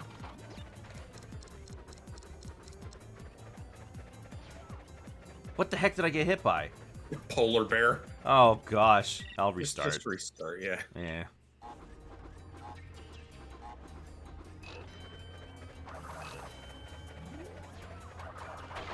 Touching him at all, like, knocks me back. But he's magic. Is this like Aragon wizard battles, where the wizards just have to have a whole bunch of nuh-uh clauses? That's a deep cut.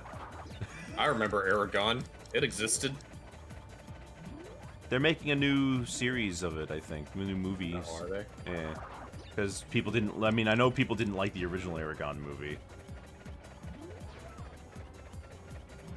But the books were still popular. Yeah. which is why they're making it.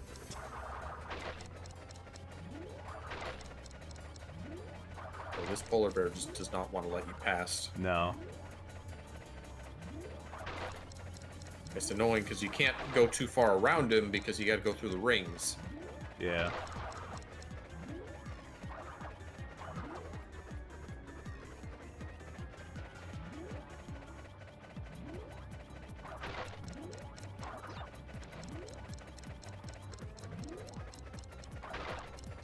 You know, when I did this in Rings of Power, all the other combatants like left. For the time trial?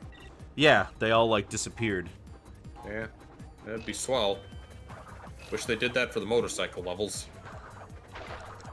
You Also, can, I mean, you can wait, which is what a lot of people do. You can wait for all the other cars to finish and then start the time trial. You can. It's super annoying and tedious. It is. I guess they didn't like that you could do that in Crash 3 because they did the weird thing with the relics in this game.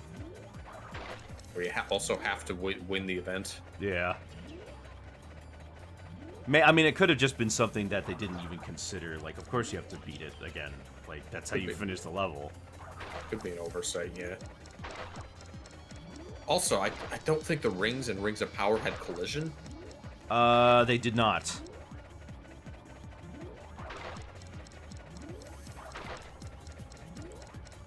Thank God this level is, like, so easy. Yeah. I mean, if you just get around the polar bear, he can't catch up.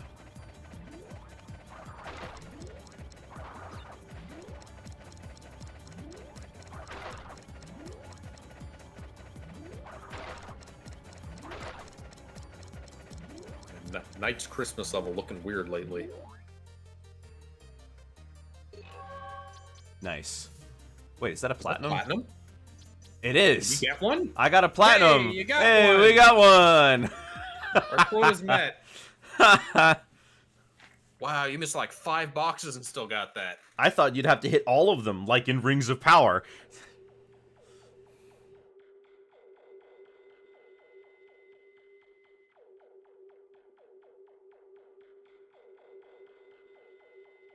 Well, now that you got one, you got to get them all.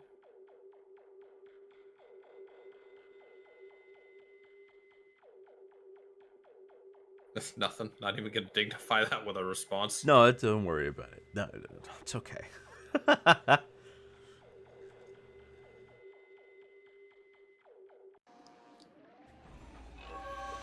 Wow, 1 platinum relic. Solar bowler. Oh, gosh. We have our final bowl level.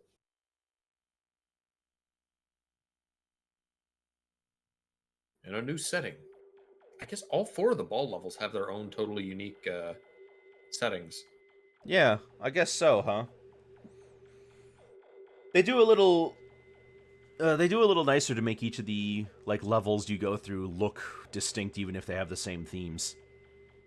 Other than that one Coco level.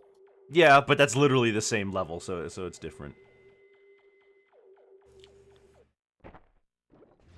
All right, so how does this level work? There's gravity, somehow. Whatever. Sonic's done it. This does feel like a... I guess these levels in general kind of feel like Sonic 3D Blast. It's just isometric is all. Yeah, but isometric in real 3D is a lot better than isometric in fake 3D. Yeah. You finished Sonic 3D Blast on stream, right? Yeah, it's an easy enough game. I didn't get all the Chaos Emeralds, I believe. Or maybe I did. I don't recall. But finishing Sonic 3D Blast is pretty easy.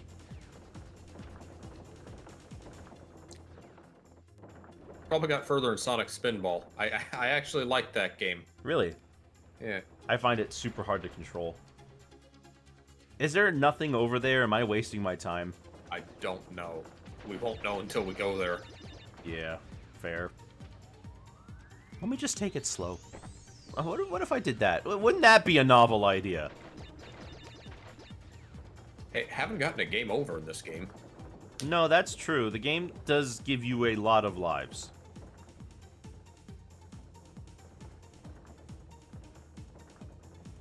We do have to go back here. Well, there's a life back there.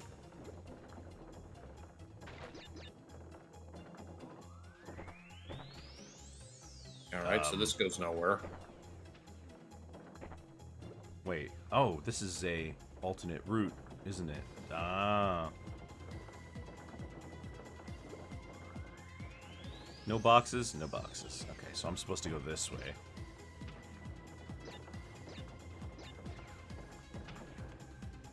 Oh, now I actually might get hit by them. I remember this level being fairly long and having some pretty long branching paths. So definitely take your time and don't die. Well, dying's not really on my plan. Some levels you can get away with it more than others. True. Well, hopefully this has checkpoints. It has to. Right?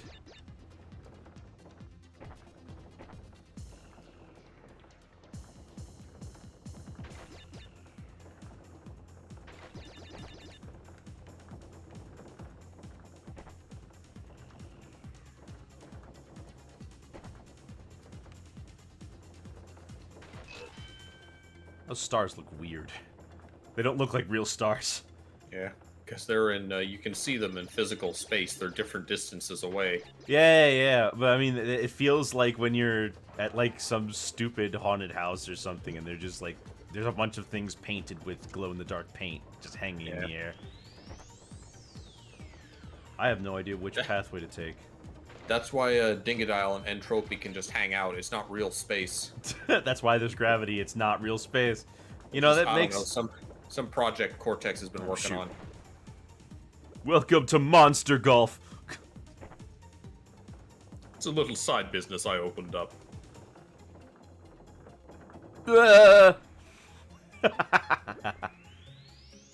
You know what I saw today that absolutely threw me for a loop?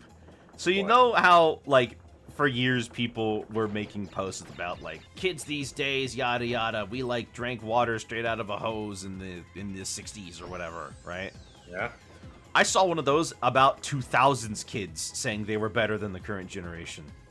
Yeah. What was their argument? Something about Nerf wars. I forget. But I don't even... But it's like, why are we doing this? I thought we were better than this. Why are we now turning into the I'm going to insult the newer generation thing? Why are we doing this? I mean, back in my day, music was music. Flippin' born in the wrong generation, am I right?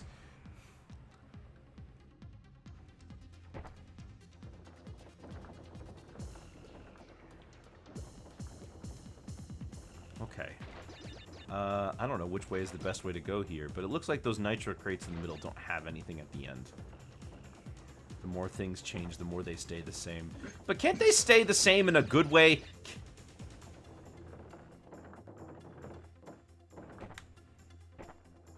Okay. That's a lot of branching pathways. Yeah. It's not great. And I hear nitros bouncing.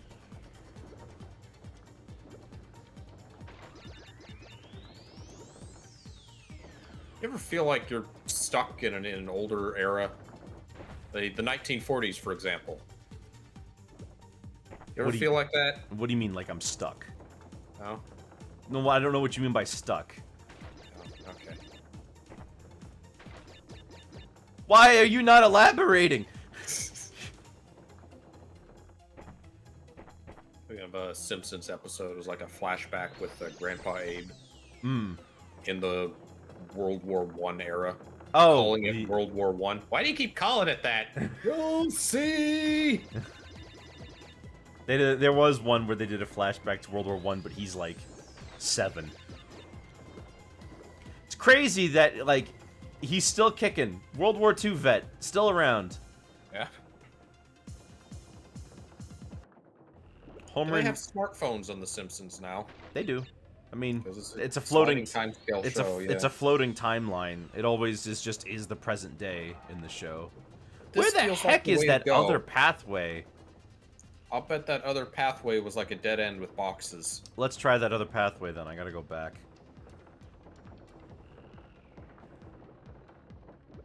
Oh. Wait, what did he land on? I crashed because I hit the air a little too hard. The air in this monster golf. What? Okay. Gotta watch out for that space floor. Yeah. But I guess going back to my original thing about those posts, it's like I can't imagine being the kind of person that would wait. Those boxes are gone. Huh. I can't imagine being the kind of person who would disparage a younger generation because they didn't have the same... I don't know what the word I'm looking for is. Not trauma, but they didn't do the same things I did. Like, why would I be that way? Like, it's not about whether or not we're better or worse. It's about having, like, basic human empathy. Yeah.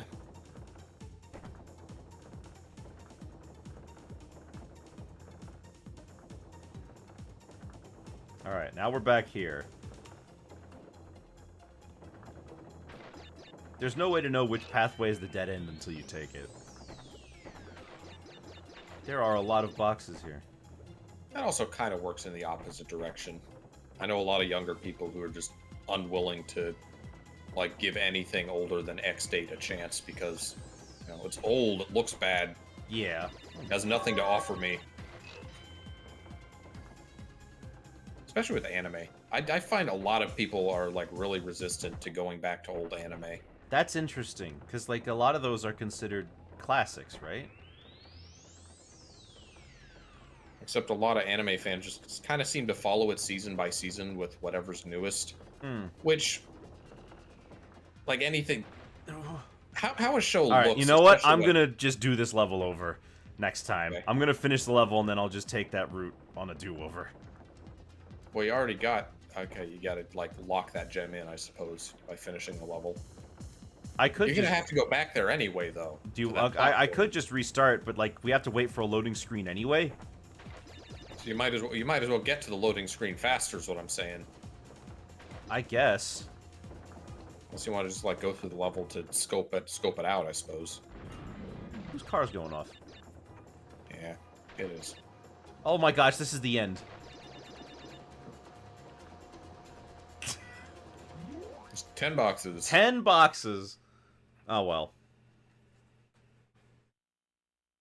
I think the fact is kind of underappreciated that how a show looks is mostly determined by A, when it was made, and B, its budget. Yeah.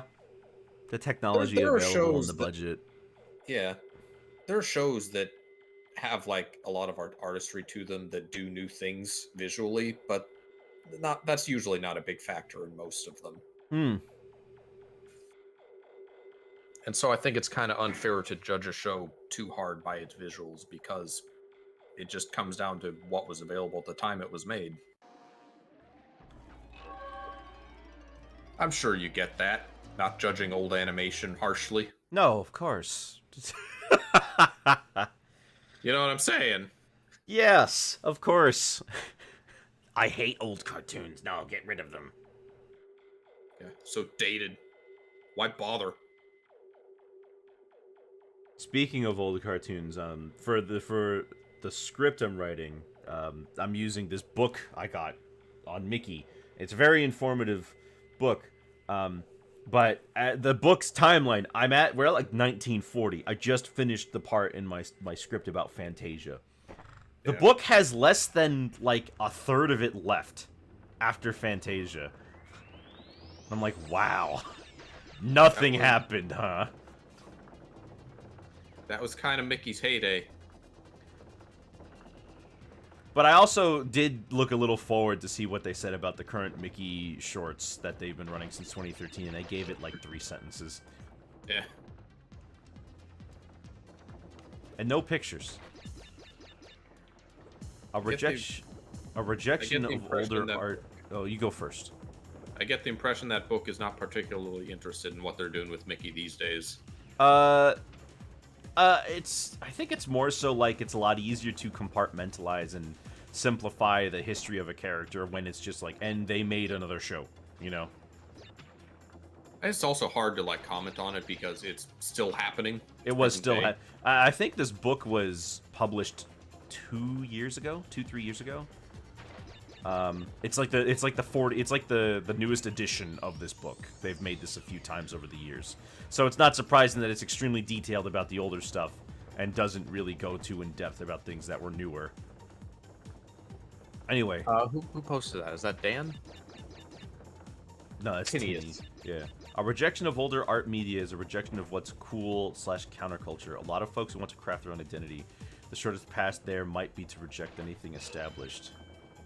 That is an interesting. I agree with that point. though, because a lot of anecdotal, I guess, but a lot of the people that I see who aren't willing to give older things a chance are like they're just following the trends of what is new. So I don't really feel like that's the motivation in a lot of these cases. But there are so many remakes and reboots. How do you say what's even new?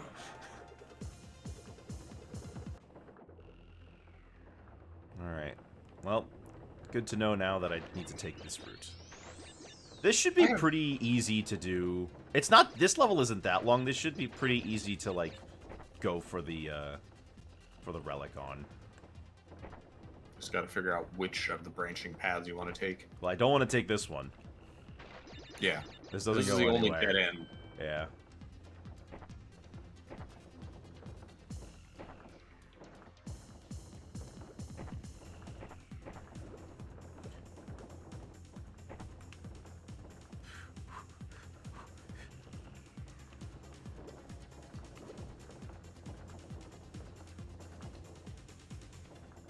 I think people eventually come around when they feel a little...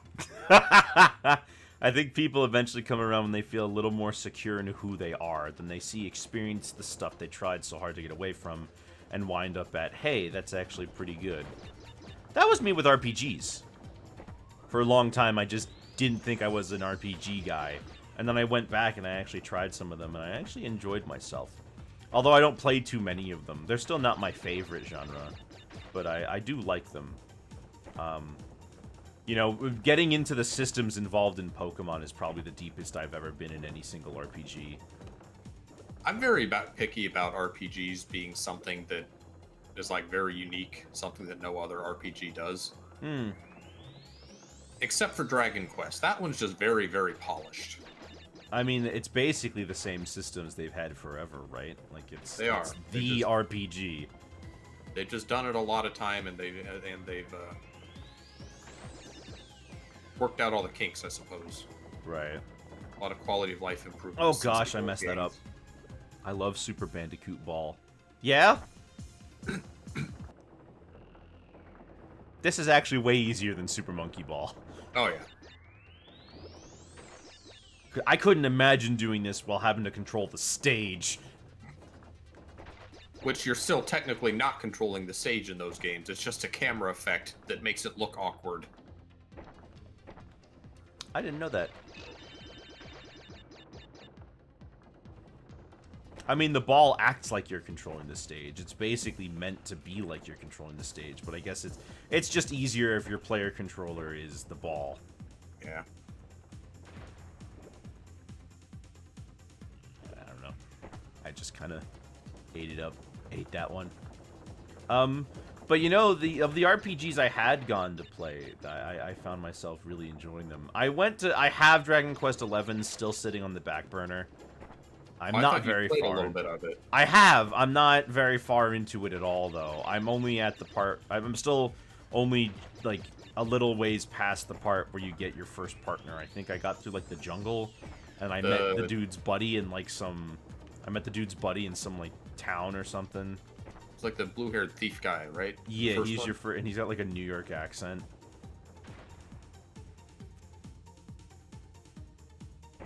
I know that there are some other wacky partners you can get. Like, there's this woman who's like trapped in the body of a little girl, and there's like this dancer character, and this old. He looks like a merchant. I don't know what he does. Yeah. It's Silvando. Can you? Is there like? Do you? I assume there are missable partners. Like you don't just get all of them in the story, do you? I think you do. I'm not positive though, because they all have like pretty involved plot lines tied to each of them.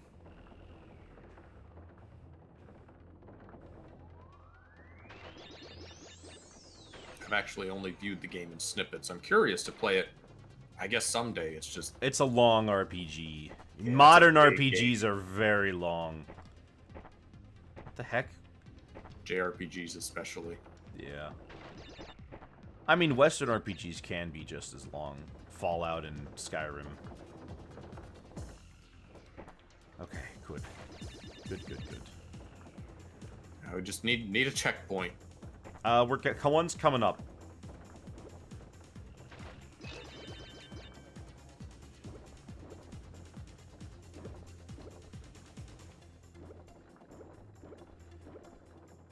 You've played Thousand Year Door, right? You just haven't Yes. streamed it? I streamed it years ago. It's back up for restreaming, though. So, I can do that one soon if people really want to see it. I love the Thousand Year Door. It's so well put together. The characters are so fun. I just love that you can, like, I love the the action command system, and also the fact that you can change your build to whatever you want at any time.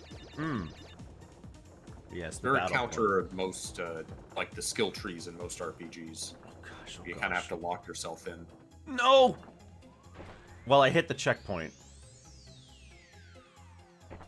Also, that looks like it's a ticket to the exit. There are 2 paths to the exit. Okay, so I'm gonna just get all the boxes. This is just the end, though, so...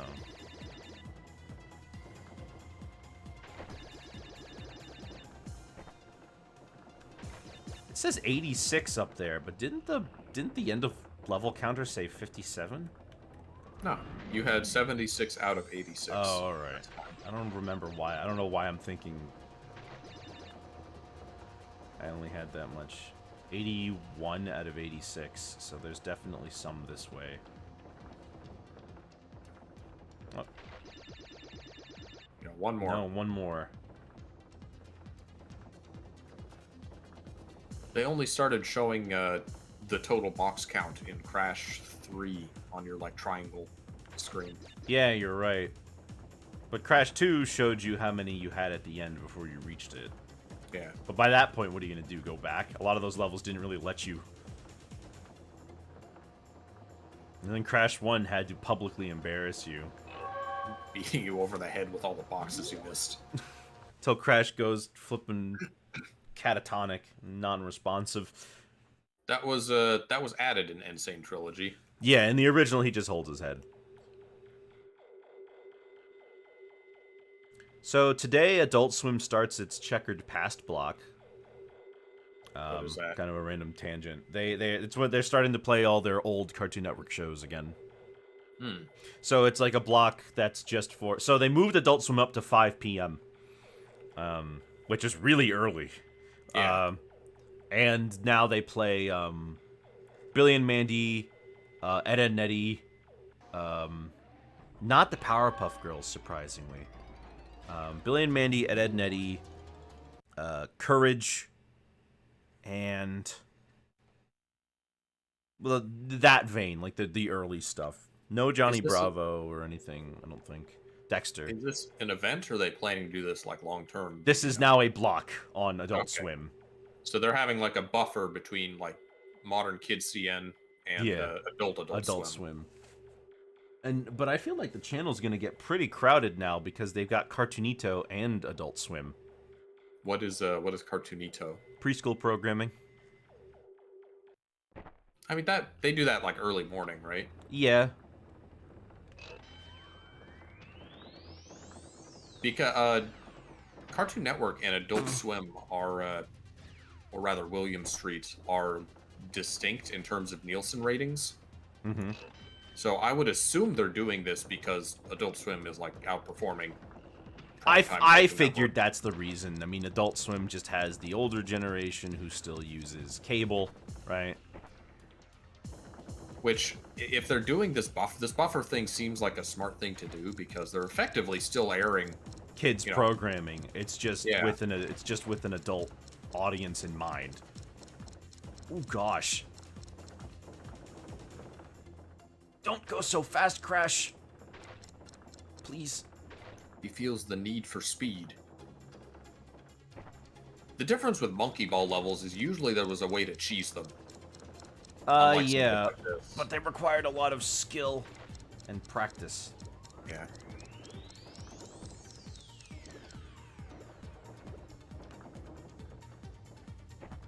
I think I've asked this before. Have you ever seen or played any of the like spiritual successors to Monkey Ball? None of the spiritual successors, and no, you haven't asked me that before. I've only They're played, good. I've only really gotten to play Super Monkey Ball Banana Mania. That's the only one I really own. I guess I have Super Monkey Ball 3D, but that game's really, really easy.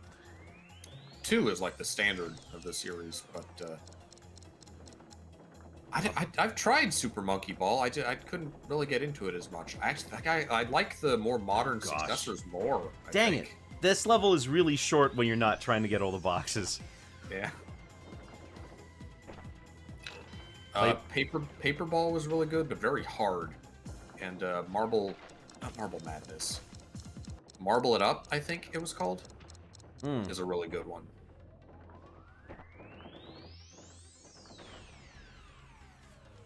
Yeah, Conker knows. I've never played, I've never even heard of those, actually. Paper Ball nor Marble It Up. I heard about this game where you've got like they have a little chinchilla in the ball. I saw someone try that one, but I don't recall that one at all. Chinchilla ball game. Can you get really close to the mic sometimes, and I'm suddenly blasted with ASMR? Yeah, like that, Yeah, no, back off. Back. Ugh. No, I'm not finding any information on a chinchilla ball game. Wait, hold on. Cranky Chinchillas on Kickstarter? No. No, that's Angry Beavers. We have Angry Beavers at home. I remember there being a Cartoon Network ad that featured a jab at Nickelodeon once or twice. Oh yeah. One of them was like they were like, here, it was Weasel, and he's like, here, let me show you what a normal cartoon looks like, and it's like a picture of something that's called like, I don't know, disgruntled weasels or something like that. And then like, now here's a cartoon. We're weird. We're different. Yeah.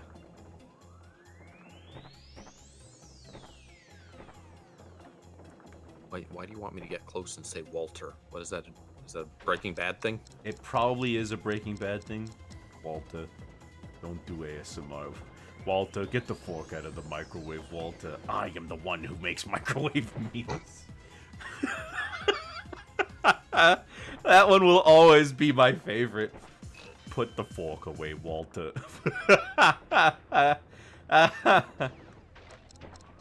Oh, gosh. I can't think about Breaking Bad these days without thinking about this one. So there's this group that does April Fool's Day Man vs. Machine in Team Fortress 2, and they're hilarious. Oh my gosh, they're so funny. They do these various weird, funny themed waves of robots attacking you. Like, there's one where you need to protect the dude in the wheelchair as he gets to the bomb hole where Gustav is, so they can blow him up.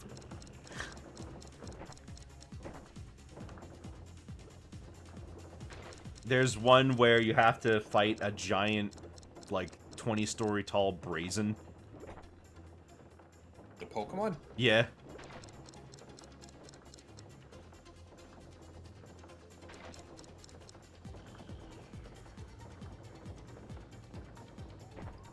I wonder if there are any co-op Pokemon like ROM hacks. I know there's like MMOs. Why would you do all that when Let's Go Pikachu and Let's Go Eevee has co-op built in? Oh, does it? Yeah. I guess the modern Pokemon games have, although you can't. Only Let's Go Pikachu and Let's Go Eevee. What, like the co-op campaign kind of Yeah. thing? Yeah.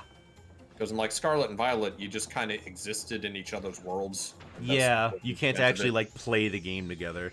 So in Let's Go Pikachu and Let's Go Eevee, both players get a Joy-Con, and you both can like battle together in doubles. Kind of. See, it doesn't change any of the battles you fight. You just now have 2v1 in every single battle. Oh, so your opponent only has one Pokemon One out Pokemon against your out two. against my 2.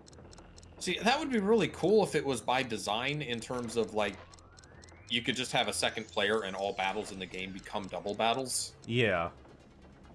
You can actually, a lot of people did this. A lot of people found out that, like, hey, I can just control both of them at the same time. It's not like make this game even easier. Even Like, you need easier. to do that for a Pokemon game. like, especially Let's Go Pikachu and Eevee, which, need I remind you, uses Pokemon Go catching mechanics. Yeah. I wonder how many people... I wonder how successful that experiment was. How many Go players it got into the franchise. I have no idea. It wasn't the best-selling Pokemon game when it came out. It's not even the best-selling Pokemon game on the Switch.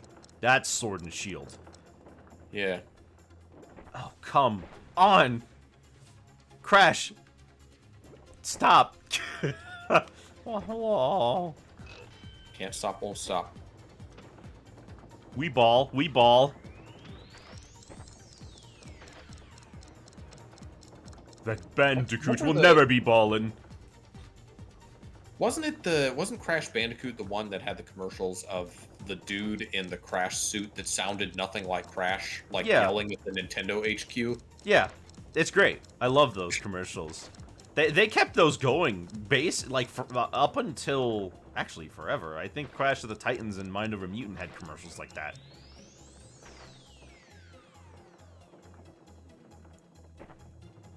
And they had the guy doing the same thing when the Insane Trilogy came out.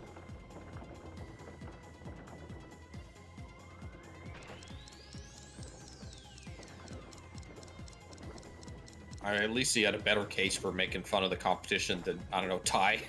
Yeah. They never went after Mario. I guess because they felt like they didn't hold a candle to him. It was a lot easier to feel like a competitor to Mario in the N64 days. They had the guy do it for the new one no one likes. Are you talking about Crash 4? Or are you talking about the arena game, the Rumble thing? Because if it's Crash Team Rumble, then, like, yeah, they still have the guy in the suit, but now they plugged up the hole in the front so you can't see his face anymore, and you can actually very easily see that they plugged up the hole. Definitely creates the illusion. Now I think it's Crash Bandicoot. Like, he sounds just like him. He doesn't talk, really. The guy in the suit. Yeah, because now they're covering it up. Are you serious? Oh, that wasn't even Sapphire? I bet the time's like a minute. Cortex was right. You weren't balling.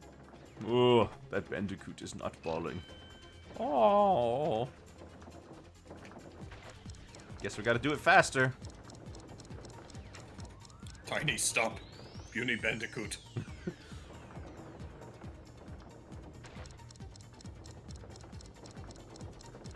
At least we have EDM to soothe us. Can you check what the time is on this level?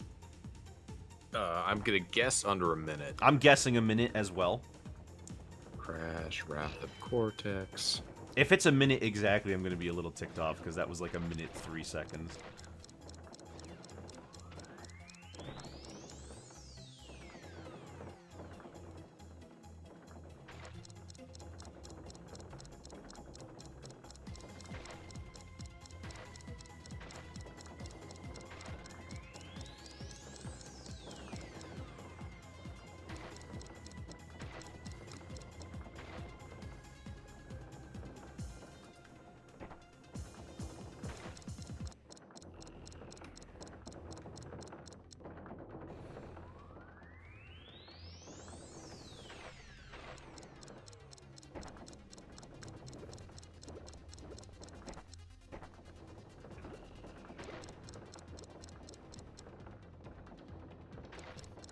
But the relics are so disconnected from everything else in a Crash game. Eventually you forget like this game had a story or characters or anything going Because on. now I'm just doing these time trials to finish it off.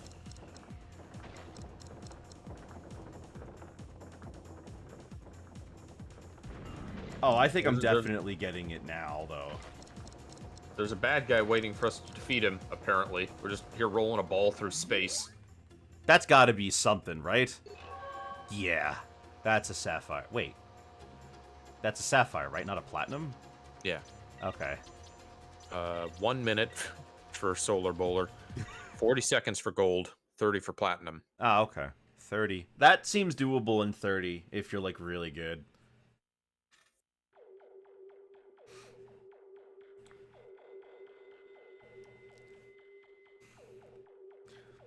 I noticed that in the server you've been posting some things from Smash Rage. You just find the subreddit?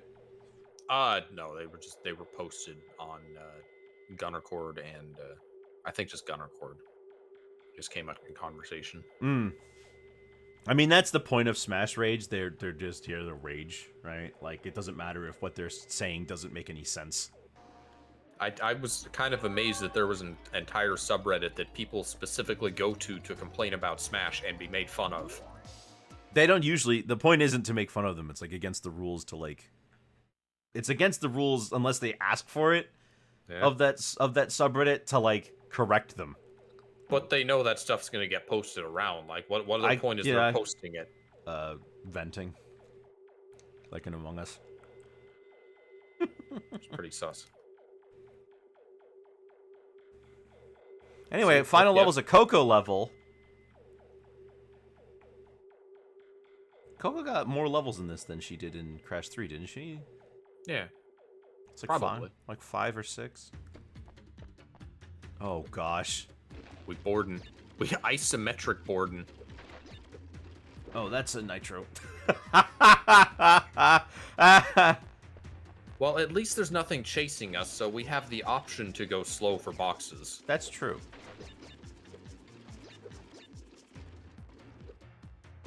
I can't go backwards.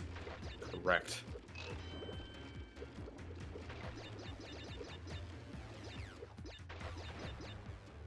That's a tough jump. Well, this music is really intense for, like, no reason.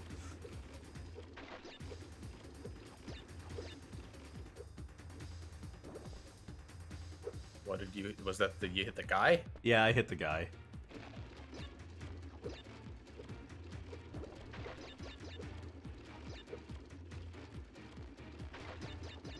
Send my lab assistants out to ski back and forth menacingly. Menacingly. Of course.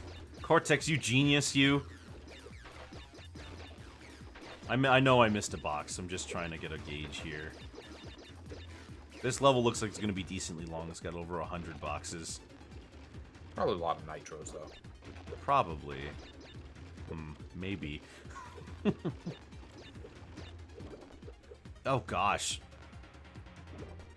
There's an Aku Aku in there. Okay, so we're going to be able to take a hit. These levels have not been nearly as painful to speed to get the time relics for as those levels in the last world. No.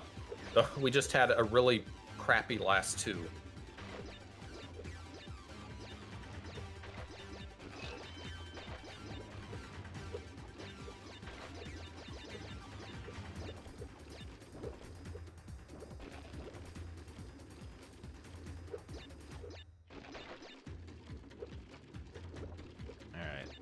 Gotta stay on target.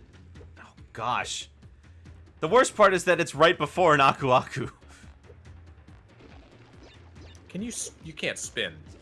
No. There's not like a square attack. Yeah, no attack. Nothing. Bomberman could spin attack on a snowboard. Well, I'm not Bomberman, am I? I'm not even the main character. I'm Coco.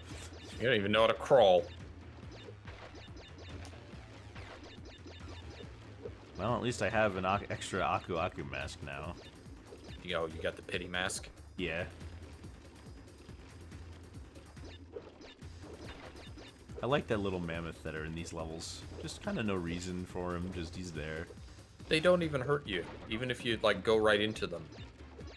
Well, they're just window dressing. I would hope they didn't hurt me.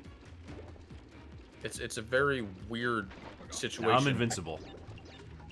I think there's a nitro next to one, so you can blow it up like an enemy. It's just not an enemy. It doesn't hurt you.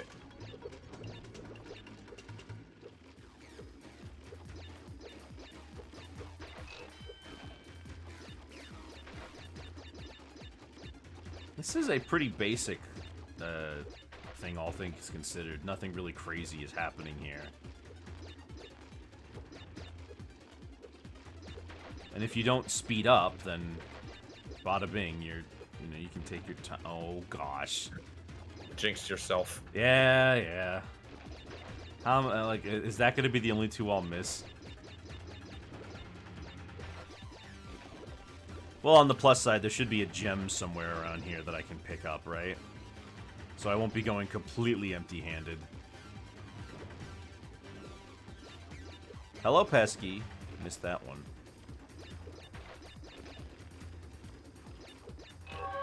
Oh, okay. It's Yeah. just there. I mean, what are they going to have? A secret passage on this?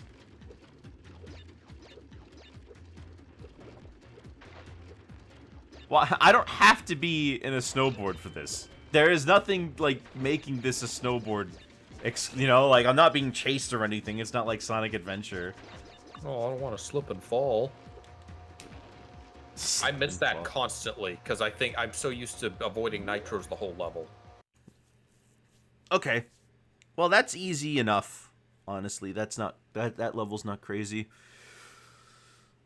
I don't know if it looks like you can go faster, so I'll have to be careful about that. Yeah, I think there's a speed up button. Should I do the relic before getting the last gem? Yeah, might as well. Because I don't know Just if in it's gonna case. lock me out. Yeah. How's my lovely day going? Well, I'm getting, I'm making progress here. He's about to prove he's a gamer. Yeah. Beating the Crash game that no one else has beat. Ever. Let me just save. I'm a little paranoid. We got a platinum today. Yeah, I told you, you're gonna get one. At least one. There's usually one that you, like, don't realize. 104%. I guess getting those last two is going to bring it up to 105. It shows us how many of each we got. 1 second. Yes. 1 platinum. The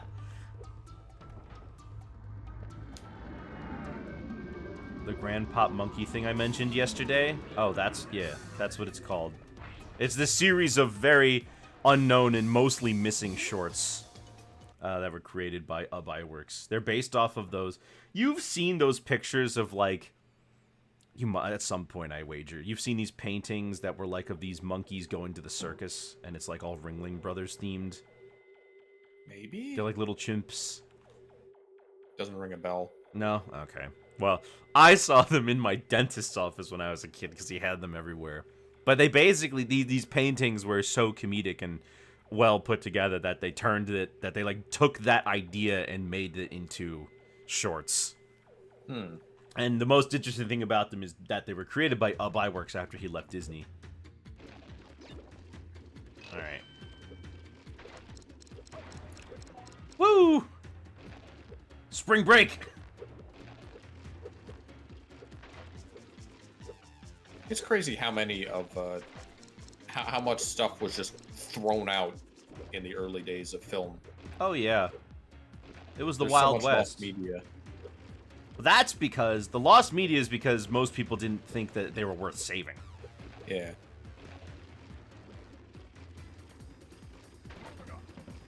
Like a whole warehouse full of film reels that was just destroyed.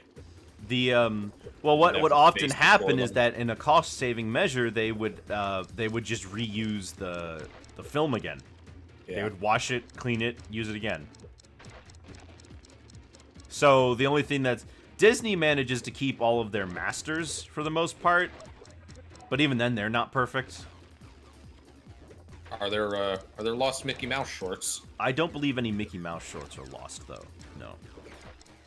It's just that not all of them are kept in the best quality.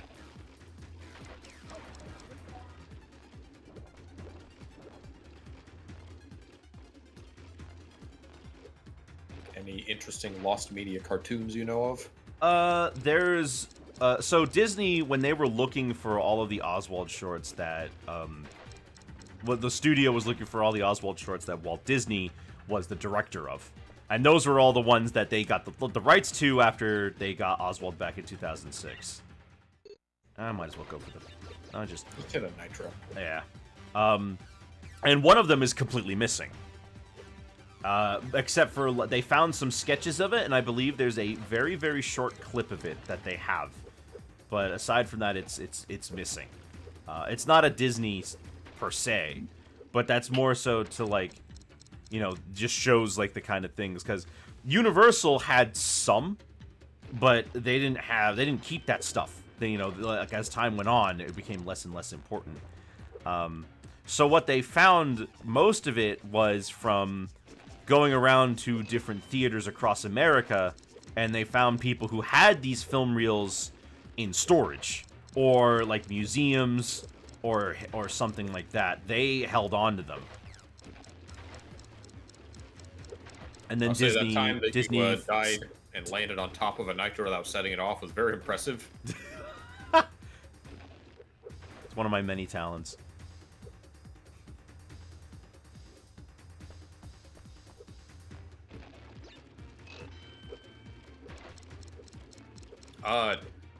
Oh, I know the first Doraemon series is basically lost media. There was an attempt to animate the first animated like in 1973. Which was very early for Japanese animation. It was pretty early. Not great looking. It was very, very low budget. And then I think that only lasted a season or two and was lost, and they started the more familiar series in like 79 or something. TV animation was pretty sparse for anime for a few good years there. In the 80s, it really exploded, but in the 60s, there really wasn't too much. But the 70s, it started to pick up a little bit. The 60s famously has Tezuka's work. Astro Boy, or The Mighty Atom, and The Wonderful Three both got their own shows. Yeah. There were a few shorts that Toei produced in the 50s. And you could tell there was a lot more Western influence in that early era of anime. Well, Tezuka specifically was very Western influenced, but not a lot of his contemporaries were.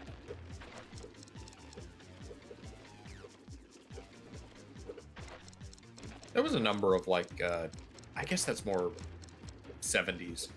I'm thinking of the anime that was more like a Disney Ghibli style, like realistic characters. Are you talking about Heidi of the Alps? Yeah, I guess stuff like that. That's oh, okay. That was Miyazaki who directed that series. Yeah, that's actually Miyazaki. That's why it looks like that. And I think that was the 80s. Okay.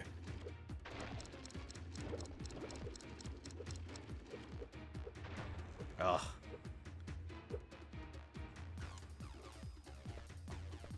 And Ghibli started the first when Ghibli became Ghibli, like they actually formed their studio and they had that name. Their first film was Castle in the Sky. But My Neighbor Totoro is often considered the studio's first film, even though they weren't called that and they weren't really the same entity.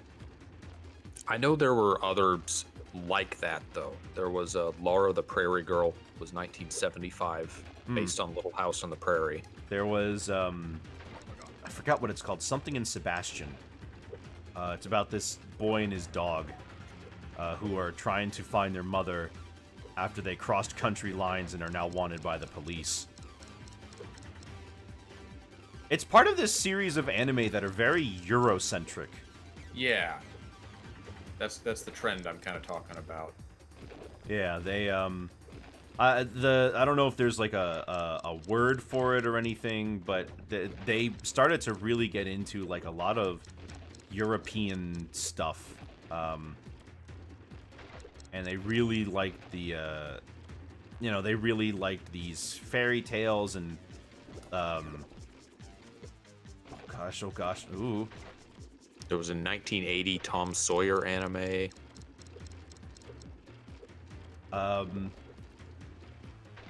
There's the Mysterious Cities of Gold, which is a pretty interesting show.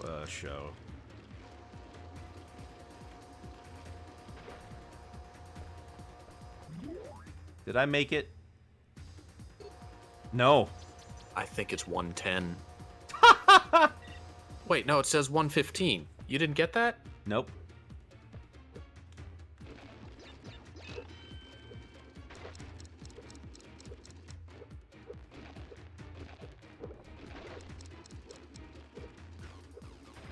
I think I just missed too many boxes.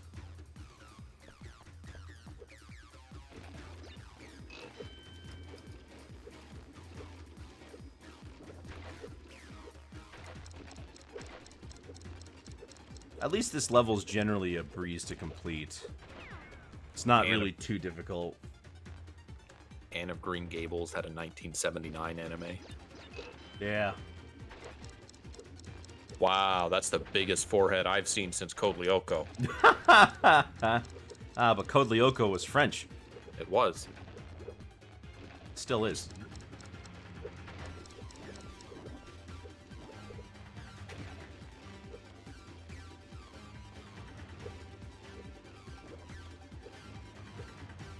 Dang it!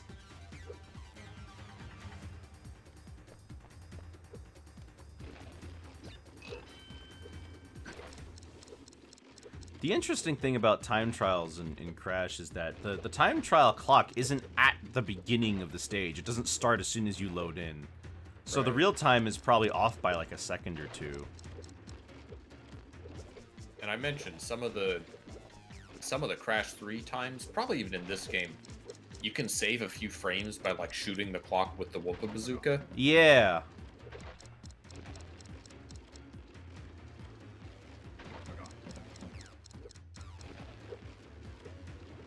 And depending on the start of the level, you know, start at a running pace or something.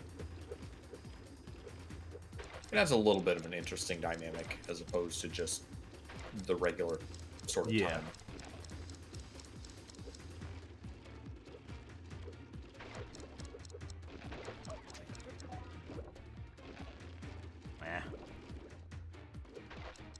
There's a 60s cartoon called Doo-Doo the Kid from Outer Space. That is an unfortunate name. But maybe it's Dodo. Maybe I read that wrong. It could be Dodo.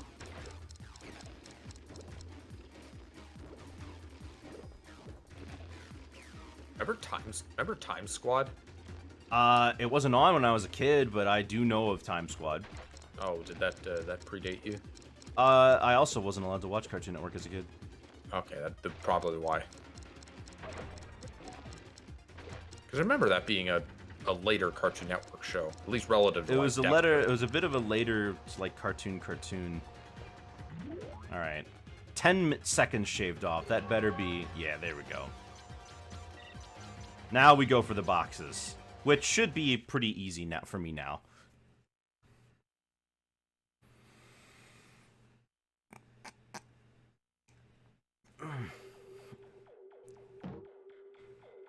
Oof, stretching.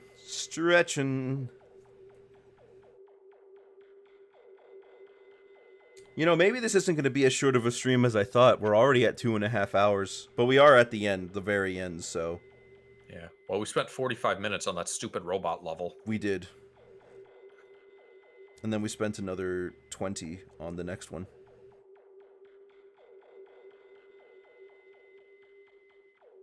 I like that these levels aren't like the hardest in the game. They're just kind of fun little side levels. Yeah, I can appreciate that. I'm not a huge fan when the reward for completing something difficult is more difficulty.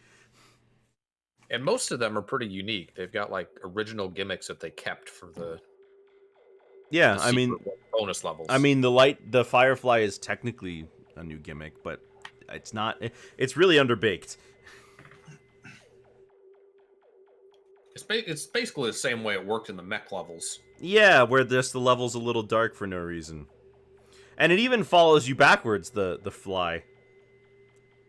But you know what? I'm cool with that because the Firefly levels in the other Crash games were annoying. They were a little annoying. Alright, so we're going to take it slow. Just casual Sunday snowboard. never mind. Kill me.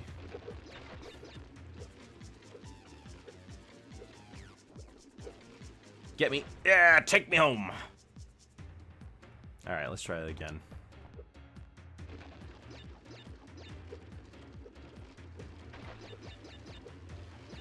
Gotta relearn how to do it at a slower speed now. Do you have any favorite superhero media? I guess you mentioned the Spider-Man stuff. I'm I'm thinking of superhero shows. I like The Tick.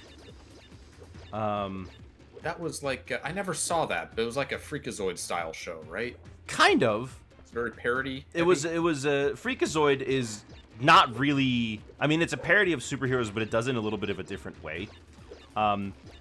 It kind of plays the superheroes being good and the guys being evil thing straight, but all the things they get into are super wacky and weird.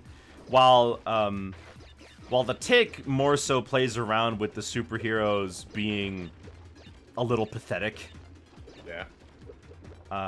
Like they have infighting between their groups and stuff, and It's just a bunch of crazy people in costumes getting in conflict with each yeah, other. yeah. I love the Venture Brothers.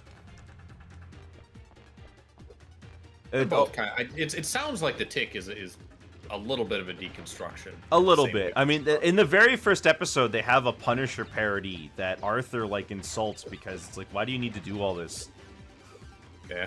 Why do you need to like go so hard?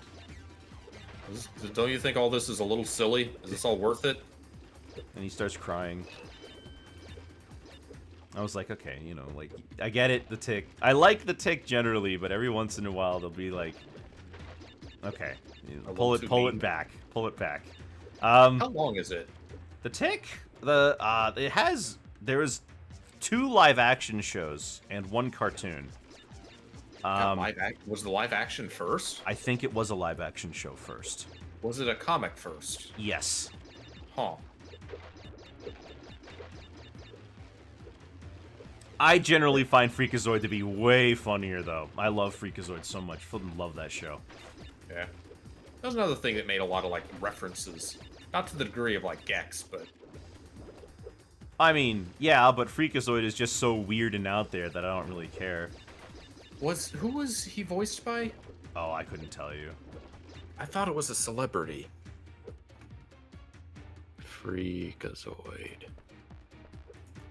Freakazoid Steam. No, is there a Steam game? You might be thinking of Ed Asner, who voiced Cosgrove. Who's Cosgrove? The cop that Freakazoid hangs out with. I don't know enough about the series to know who that is. Oh. He's like his best friend. He's in like in every episode. Like the episode will start and then Cosgrove will show up and be like, "Hey, Freakazoid, you know they're having a honey festival in town." And Freakazoid's like, "Oh boy, a honey festival!" And then they're like at the festival, it's like, "Oh, by the way, the Lobe is rampaging downtown right now. Think you want to do something about it?" He's like, "Yeah, I guess so." It's voiced by Paul Rugg. Which does not sound like a celebrity. I know the Crimson Chin was voiced by Jay Leno. And then Catbat, the Catman, was voiced by Adam West. Yeah. In Freakazoid? No, in Fairly Odd Parents. Yeah, it was Catman.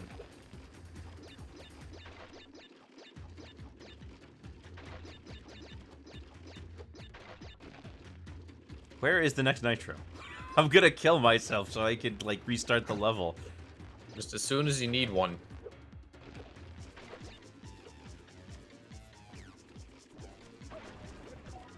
Like, as soon as you need to, like, put a straw in your drink or something, that's when you don't get any... you're all green lights. You don't get any more red lights. Alright. Once more. With feeling this time, eh? No checkpoints in this level. I just realized. Was Tim Curry the Lobe? No, Tim Curry played some other villain. Oh, okay. Tim Curry was in a lot of animated stuff. He's good for it. Probably one of his best performances was when he played Captain Hook in the Peter Pan animated series. Oh, yeah? Oh, yeah. I don't know if you're familiar with that. It was by Fox. At least it was on Fox. Oh, so it's not. It was based on not the Disney. version? No. It was its own thing. It had a different name because of it. I don't remember the name of the show though. It was like Some Things Fox, Some Things Peter Pan. And Captain Hook was voiced by Tim Curry in that, and he was really good at it.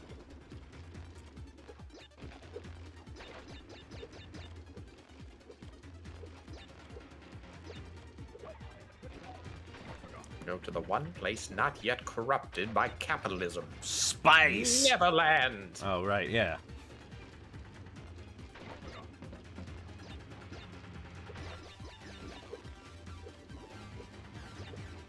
What makes that line is how long he pauses before he says it. Like he's really Yeah. he's hyping himself up to say it.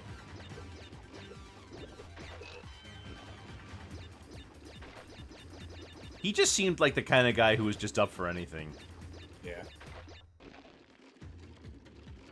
I remember there's the detonator on the far left. Oh, at this is the end of the... Oh, I was about to say this No, is I don't think we're there quite yet. Oh, gosh! Aw. It's just the easiest thing in the level to miss is all. Yeah.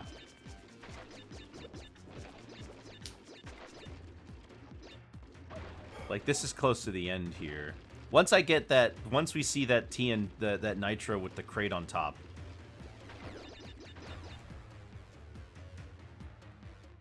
Yeah, that's near the end.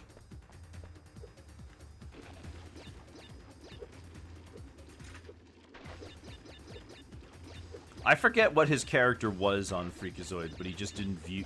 He, like, made these... He was just played this insane, like, megalomaniac type character. Who, like, had this island with all these... Orangumen, he called them. Sounds like a Dr. Moreau parody. Kind of, yeah. Like, and he's totally insane. So they're all at, like, dinner or something. And then, they're talking. And everyone goes, woo! No, he's like, Freakazoid, like, looks at him and goes, and, like, does the thing with his finger to his head. And then he's like, you think there's a clock in my head, don't you? And everyone's like, whoa!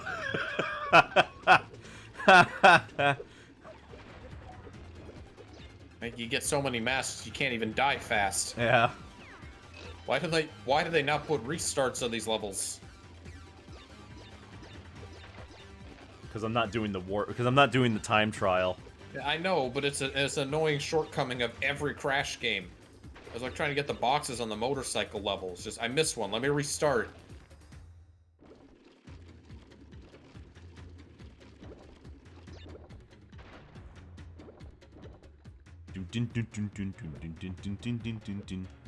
Are you feeling the tension, the action? A little bit, yes. I'm a little bit tense.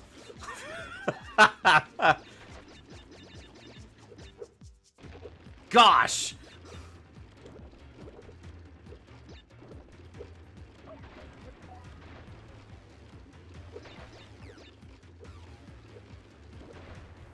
Up and kill me, gosh. I'm trying to take it slow. I can't slow down more than this. This is as slow as you can go. Yeah. Thankfully, they don't have any cases where like you have to speed up in order to. Yes. Get a crate Oh in the gosh, air or Crash something. 2 was kind of a pain with that sometimes. Crash 2? Yeah, because sometimes you had to speed up polar to make jumps. Oh yeah, a couple of times. I was thinking there's a couple crates in the Crash 3 motorcycle levels that you had to go at a ramp at speed in order to get.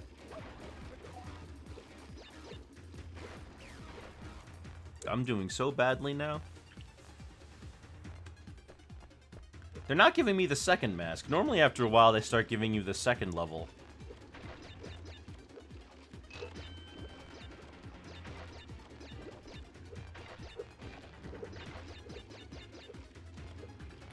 Oh gosh.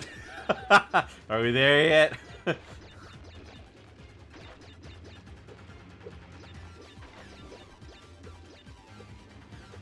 Crash and Coco on a road trip with Aku just inexplicably driving a car. No hands. Just a mask in the driver's seat. Could magic it. That'd be a weird plot point in a Crash game if Aku Aku just got a body. Ooh, that would be kind of weird.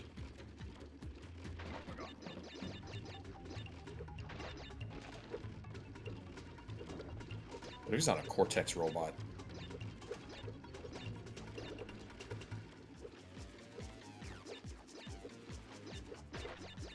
There we go.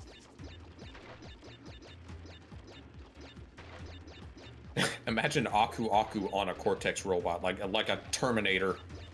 That's basically what Crash of the Titans did. Oh, did they? Because Uka every Uka got a time, robot? every time Aku Aku takes over a mutant, he goes over their face. I meant to say Uka Uka. Oh, Uka Uka. Well, that's just what he did with the ice in Twinsanity. Was there an Uka Uka boss fight? There was.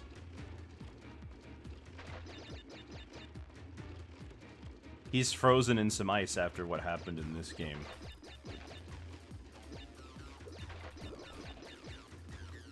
The check bounced? Are you sure? Well, Wrath of Cortex didn't do as well as we'd hoped. You're kidding!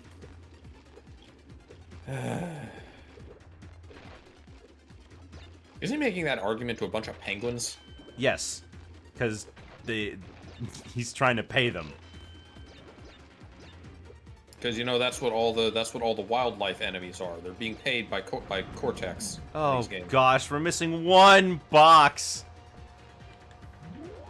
And you can't even kill yourself at this final area. No. You gotta go through the loading I times. gotta go through the load times again. Is there a way to glitch around the snowboard? Not that I'm aware. Maybe. I don't know. This is a pretty well-constructed game.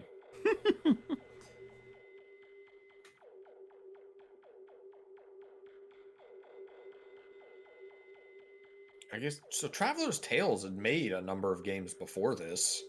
Yeah. They knew how to make games. This was just rushed. I mean, yeah. Rushed. They did a lot of licensed titles, and they still know how to make games. You know, they make all the Lego games. And I'm trying to think of what else was going on around this time. It was, you know, Jack and Ratchet, which were by Naughty Dog Insomniac and and Naughty Insomniac, Dog. yeah. Was Sly Cooper Sucker Punch's first game? I don't think it was Sucker Punch's first game. Like, which of these studios knew how to make games beforehand? Sucker Punch Productions. Their first game was Rocket, Robot on Wheels.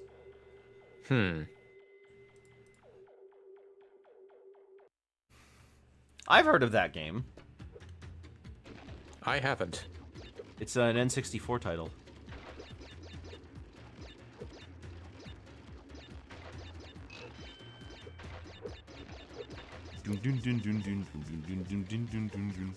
Ubisoft published that one. Made a game called Puzzle Factory for the N64. Oh, inspired by the Incredible Machine? Oh, I like The Incredible Machine. That's a fun game. Oh, maybe you should check out Puzzle Factory.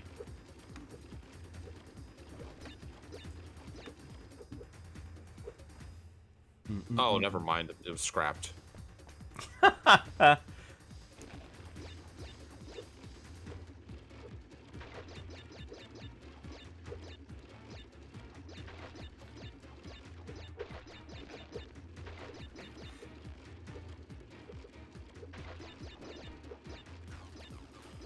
Speaking of scrapped content, we were talking about Lost Media earlier, but I definitely do. I'm thinking about those videos that I used to watch about Lost Media, and I always wondered, why did they always try to make it so creepy?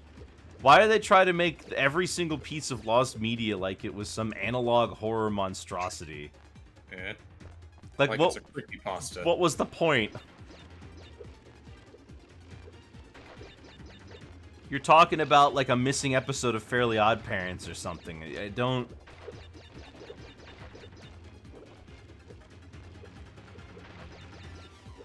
I always did like that SpongeBob Lost episode, though. That was nothing but a bunch of silly walk cycles. That's it. That's the last episode. That was just a bunch of cheap walk cycles. SpongeBob betrayed us. You've wasted your life.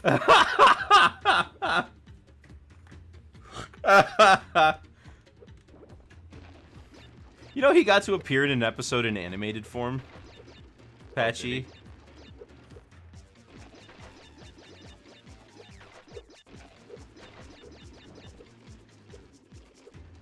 I always found the Patchy segments very strange.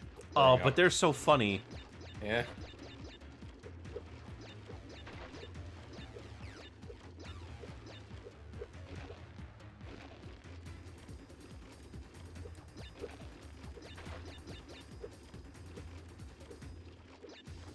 I never caught any video game cartoons on the air. I watched Sonic X. And I Kirby. guess that one. Yeah. Those were like for kids. Yeah. I guess you're too young. I guess even I'm too young for like the Super Show or No, that was 89. I was I think I was around for the like Adventures of Sonic the Hedgehog cartoon. I never knew what channel it was on or That anything. show came on in 92. Okay. What about Saturday morning? Sonic? Sonic Sat M actually was also 92. I see. The year that Adventures ended, Sat M started.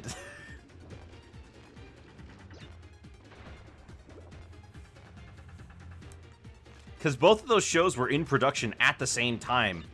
Because they weren't really sure what they wanted the Sonic show to be. Did they want it to be like a they had like the two separate concepts going at the same time, which is why Series and the cartoony series. yeah, which is why in the test footage for Adventures, Eggman has the voice actor, Robotnik has the voice actor from Sat M instead of Long John Baldry. And they both have like vaguely similar Eggman designs, Yeah. at least with like the sunken eyes and everything.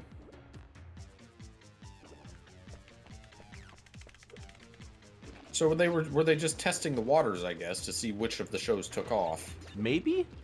Apparently Sonic Underground was made in like 94 or 95, but it just got held and prevented from releasing until 99. Which is crazy because that meant it released after Sonic Adventure. And to think they went through all that trouble to figure out what they wanted to do with the Sonic series, and the solution they came to was Sonic Underground.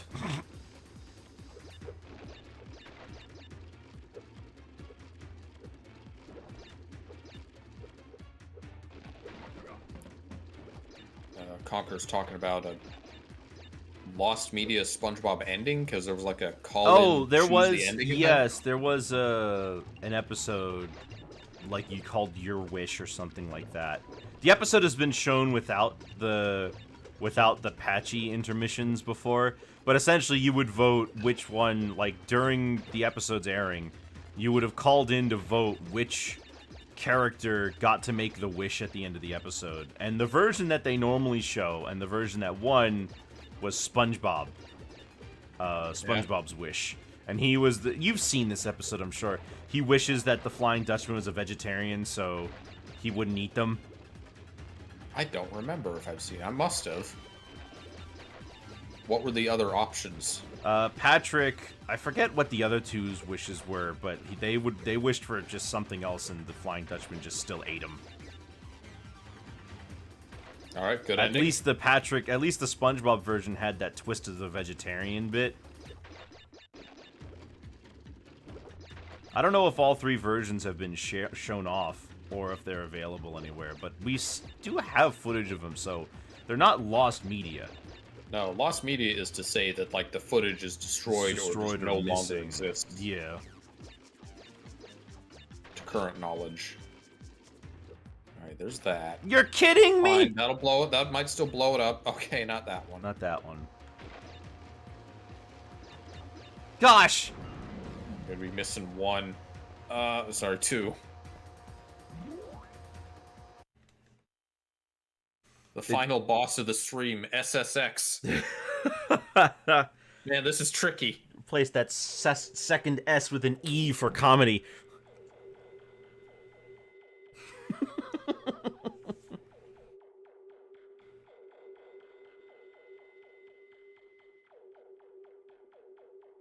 Do you ever play any sports or like extreme sports games? Nope. Not unless it's Mario. Yeah. I haven't even played NBA Jam. Played Tony Hawk. Didn't really play any others like SSX. I own Snowboard Kids, but I haven't gotten around to playing it yet. He's on fire. Boom shakalaka. Yeah, the Genesis version didn't really have those. I used to like Wave Race. Might count. I have Wave Race. I don't think I've played it yet. Oh my gosh, have you heard this? There's this quote-unquote leaker going around saying, hey, there's going to be a Nintendo Direct in September. I needed a leaker to tell me that? They do them like once a month? They do a Nintendo Direct every September for the last 10 years. Ah. Well, I didn't need you to tell me that they're going to do one in September. I could have guessed that. Are you a leaker? Oh, Do you know these things? Oh, sometimes. Sometimes I know things. Does your uncle work at Nintendo? No. My brother works for the military. That's a weird way of saying he's a soldier.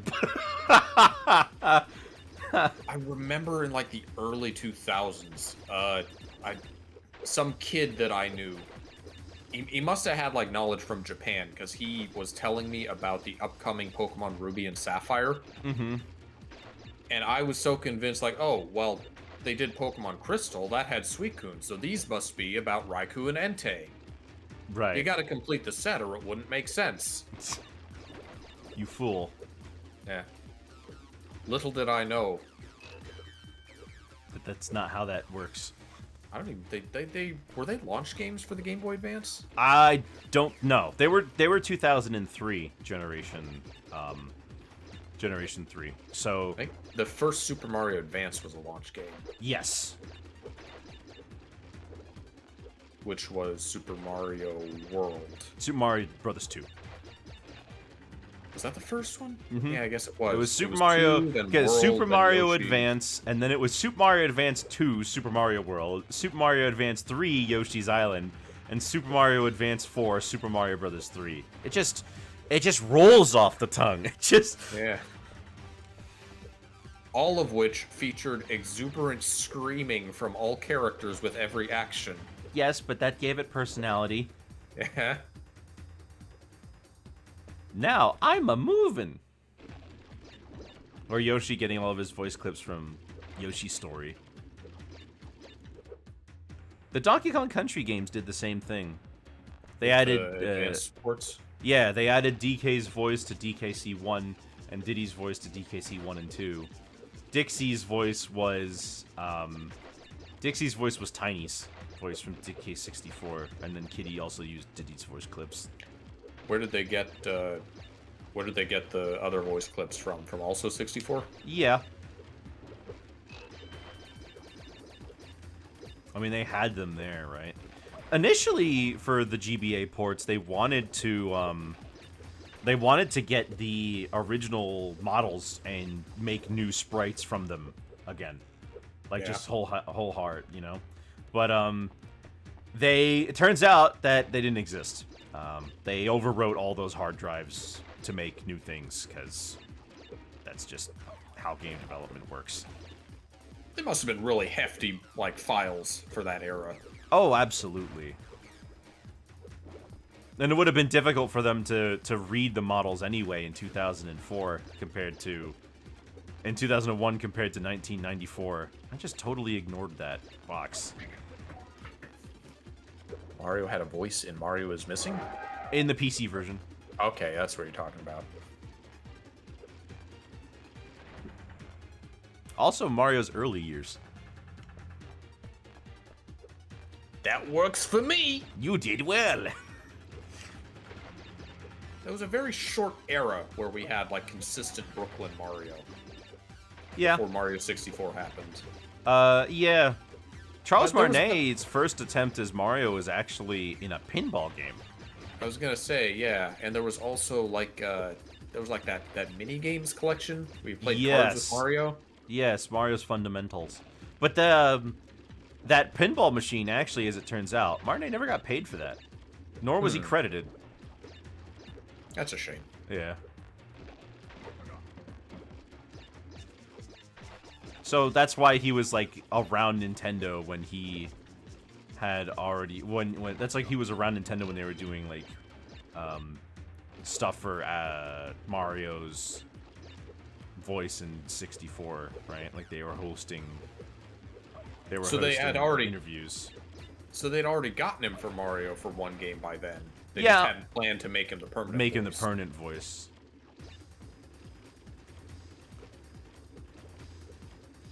The pinball machine wasn't made by Nintendo either. Ah. Yeah, He was somebody that worked at Nintendo of America. I don't think he was a localizer. I forget what he did, but he was somebody who was just, he was there, he was involved in production somehow, he was around. So that's why he was like nearby. He did voice work for in-person events occasionally. Like he's like a voice actor by trade, or at least an actor. In 1995, for promotion for Donkey Kong Country 2, Donkey Kong Country 1 in 94, that was it. At like Consumer Electronics Show or something. He had like this helmet on that would like track his movements, and he voiced a Donkey Kong head that would talk to people there. What kind of voice did he do for Donkey Kong? He was kind of like just, hey, nice to meet you, ladies. Kind of just like a chill, kind of basic voice for him. Did the cartoon exist by then? No, the Or cartoon not was yet? 1997.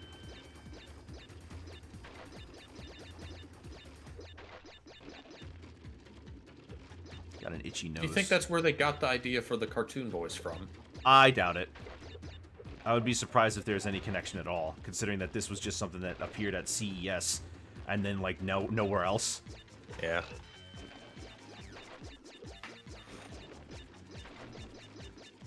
Because my understanding of the Mario 64 session was he basically crashed the casting call. Yeah, he wasn't invited, and then they let him go, and he just kept going until they ran out of film.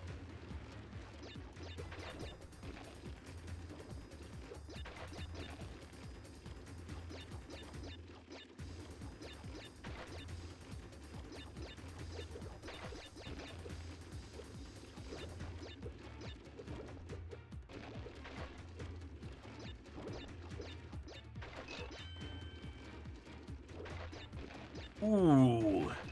Alright, left side for the detonator. I'm sorry. I meant it's coming up is all. Yeah. There it is. Okay. Now we've got all the gems. That wasn't so bad. It just took a few tries.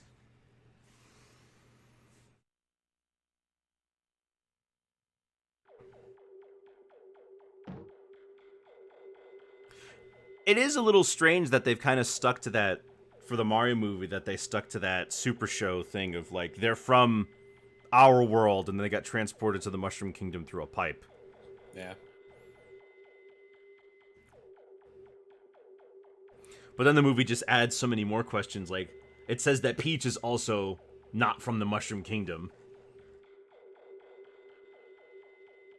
So the question is, where did she come from? I mean, that would otherwise beg the question of why she's like the only human. The only human, right? They exist in side games, but generally they're pretty scarce in Mushroom Kingdom. In Mario Golf, they have to, like, take a plane to get to the Mushroom Kingdom. And it, like, is in the clouds or something. Oh, 106%! This game goes higher. Alright, time for crunch time.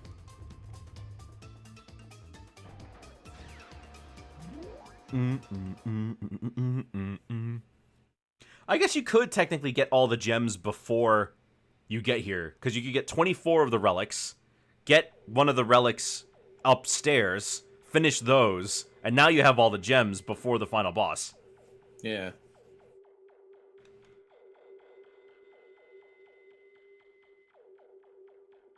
Have you heard of Foofle? I don't know Foofle. That doesn't sound familiar. And this is just the same boss fight. Again, same issue Crash 3 had. You really can't bother to, like, at least remix it a little bit. Crash 2 just didn't bother having a second boss fight. You know, I didn't realize it. I didn't notice it until now, but, like, those extra levels really didn't ask me to use the bazooka, like, at all. No. Heck, three of them were Coco. Bazooka's not very utilized in Crash 3 or this game. No, it's more like a convenience thing in Crash 3. While I still kind of don't like it because it does, like, it slows the game down. Mm-hmm.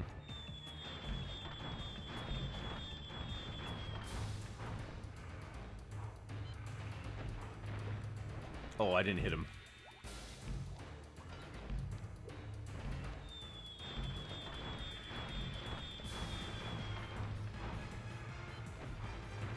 There we go. I've made it! A Bandicoot powerful enough to push buttons for me! Crash will never know what hit him. Hey, why don't we just shoot Cortex? There's nothing protecting him. Hey, how about Aku Aku just chilling out up there? Just waiting. Oh, you mean Uka Uka? No, Aku Aku. Yeah, yeah. They're both just standing by. They know that fighting would be futile. That's true. They learned the lesson from Crash 3. Fighting each other is kind of like, I can hear Crunch breathing. I didn't hear him last time. How does Cortex look this bad, though? That's my question. He looks terrible. Again, the problem with this game's graphics is mostly like a lack of textures, lack of shading. It's for Cortex, it's definitely his like model itself. I think it was a poly count. It's not a poly count. It's just that the design choices they made don't look very good.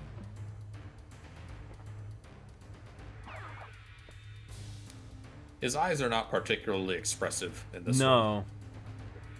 And the lip syncing is really poor, especially considering how good the lip syncing was in the PS1 games.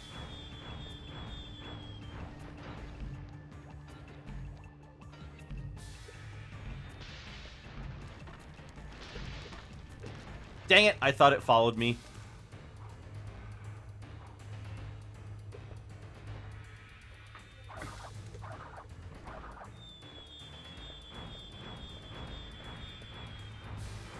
So tired after hitting a button. Goodness me. I don't think your ultimate, like, creation is very efficient. He couldn't even beat me in a minecart race. When I was taking my time, mind you.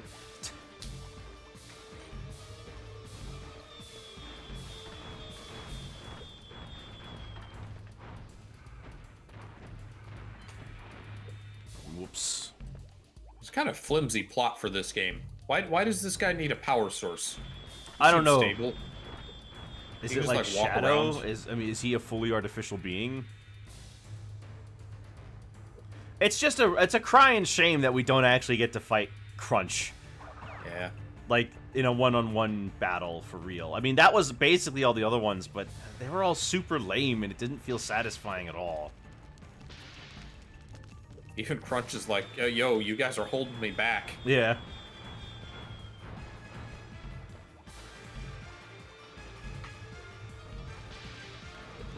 Dang it!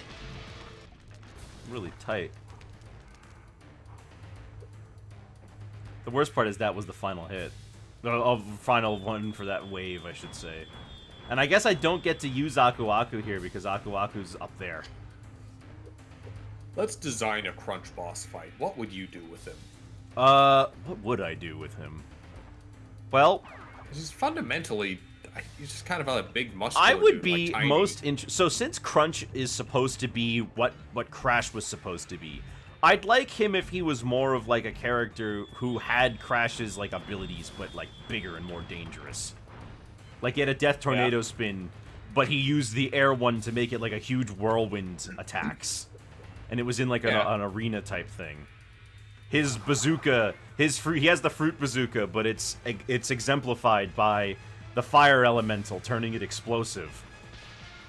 That makes sense. His belly flop could be helped by the earth elemental. Oh my gosh, I just made a like way better usage for these abilities than what they did. What, 30 seconds? Yeah.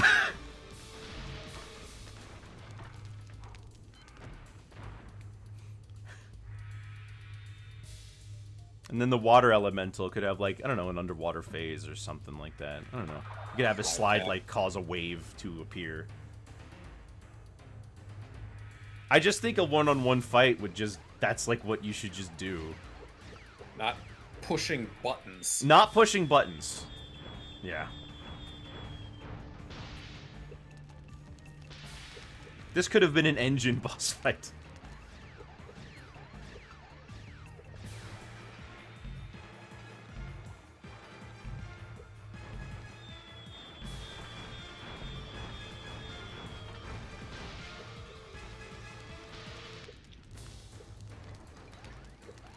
Oh gosh. You sure can push those buttons, though. I messed it the up. wrong way. Yeah. And I got hit. I can't tell how high those are.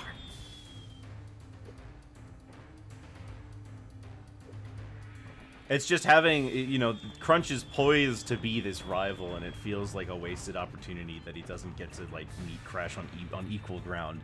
I'm not asking for, like, a Shadow the Hedgehog style, like, you know, test of strength. Like, let's see. Oh, maybe I am.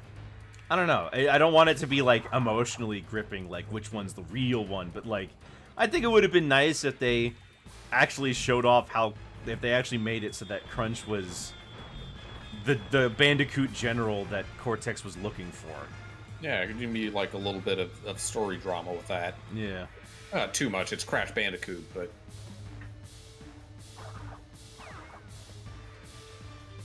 Crash 5 better reintroduce Crunch. Yeah. He's my favorite character. He's generally... I think he's, like, well-liked by people, despite it premiering in this game. Yeah.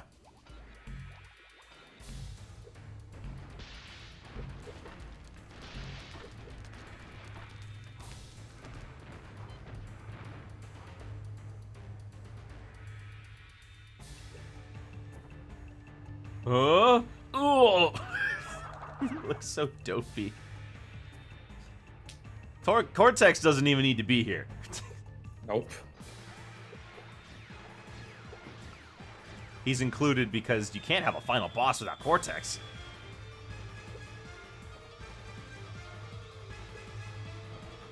Cortex, surely there's a way to push all of these buttons without a giant mutant bandicoot that you can barely control. Don't you think I've exhausted every other possibility? I tried gaslighting him. I manipulated time. There's really nothing else for me now. Oh, Crash. When will we stop this charade? Going around and around. Nah, you're only saying that because you're losing.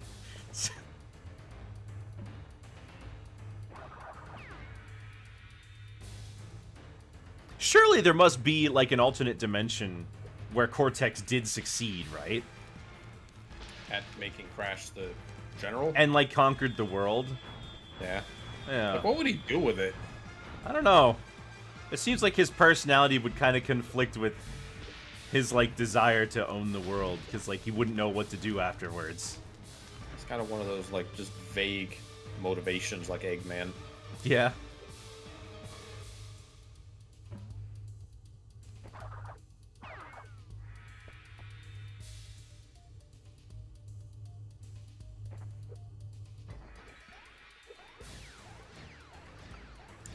I guess it makes more sense with him like being the slave to Uka Uka, but even then, Yeah. But he only made those deals with Uka Uka because he wanted to to rule the world, right? yeah.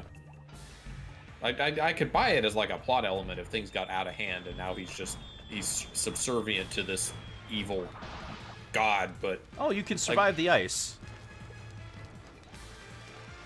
like what's Uka Uka's end game at this I point? don't What's he know. doing? I guess he wants to destroy Aku Aku. He wants to spread evil stocks, I'm sure, but like But how does that fit into your 10-year plan? where do you see yourself in 10 years? Okay, bye. Oh, you did it. Look how defeated they are. We gotta load the cutscene.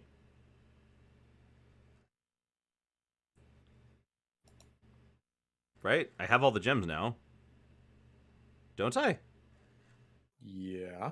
Otherwise, you wouldn't have been able to Can't do the you boss. Oh, there we ever go. Let me win.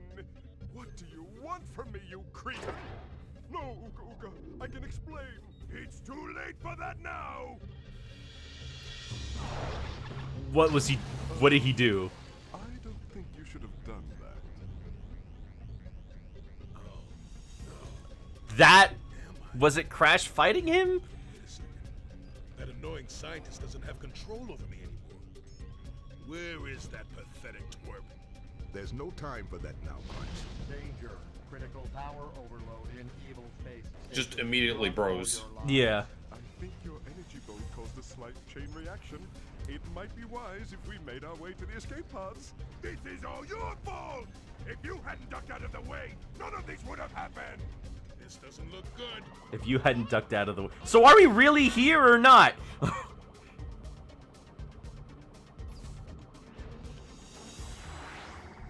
Crash, Coco. Oh gosh, that's a jump just- cut. All of you. If it weren't for you, I'd still be under the control of Dr. Cortex.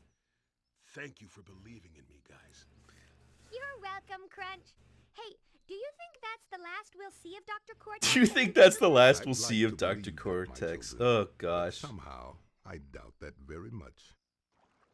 Idiot! Fool! Nincompoop! You've landed us in the middle of nowhere! Ouch! Whoa! No way! And this leads directly into Twinsanity. I'll get my revenge, Crash Bandicoot! Just you wait! What an unsatisfying conclusion. Don't you think? Yeah. Like the cutscene was super fast. The acting wasn't particularly well. You didn't hear it, I guess, but the acting wasn't particularly great. You're that. welcome, Crunch. Yeah. And then straight up just asking, "Do you think that's the last time we'll ever see them?" No. Are you No. stupid? Why, you ask that every game, and it's never true, Coco.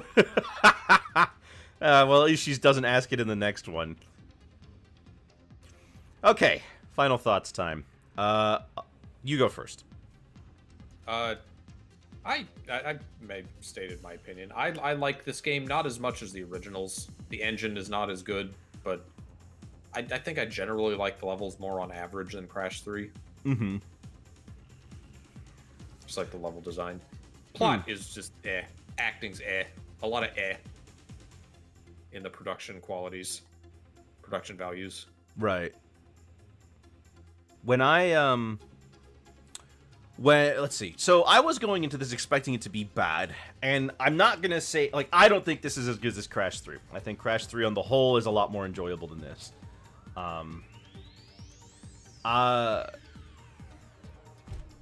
When it comes to this level's design as a whole, overall, there is more platforming in it because even levels with gimmicks like stop halfway through. But I would prefer more levels that are just platforming all the way through. That said, I did enjoy myself a lot more than I thought I was going to. I thought this was going to be bad. I've heard the worst about this game. And I really don't think this is all that bad. Considering it was a rushed product, this isn't terrible at all. It's not offensively bad. It's just very safe, kind of underwhelming. Yeah, that's about the worst I could say about it, is that it's safe and a little underwhelming. Crunch feels like a waste of a character in this, unfortunately. He's introduced as this like cool villain, but he doesn't get to do anything really interesting. And Cortex feels like he's not a threat at all. Yeah. The other villains don't need to be here. I don't know why they put them in outside of just filling a quota. Maybe that's why they're here. They're just like, well, they need to be here. So Think of the stocks. Put them in the game. Like, we could have had Crunch teaming up with any of them instead, if they wanted to do that. But it just is what it is. But overall, if I had to give this game a score, I'm giving this a 7. This is pretty good. Those time trials are rough, though. Some of them are actually way harder than what Crash 3 had, except maybe for Hot Cocoa. Yeah. Kind of hard to say anything's as hard as Hot Cocoa. Just talking about, like, the basic, like, sapphires. Yeah. So, overall I liked it. Not a huge recommendation especially if you're not a Crash fan. I don't think this is mandatory. But that's all for me for today, guys. Thank you, Zelrog, for coming along for this one. It was nice to have somebody for this game. Thanks for having me. I don't know when we'll be on next, but if I ever get to Insanity, I'll be sure to ask you on for that. I'll be around. Darian's a big fan of that game. And for me, that's it that I've got. Tomorrow, we'll be doing A Boy and His Blob on the Wii, which is a game that I've wanted to get around to doing for quite some time. So I'm glad that I'm finally getting the chance to play it. But that's all for me for today. Have yourselves a very good night, and goodbye.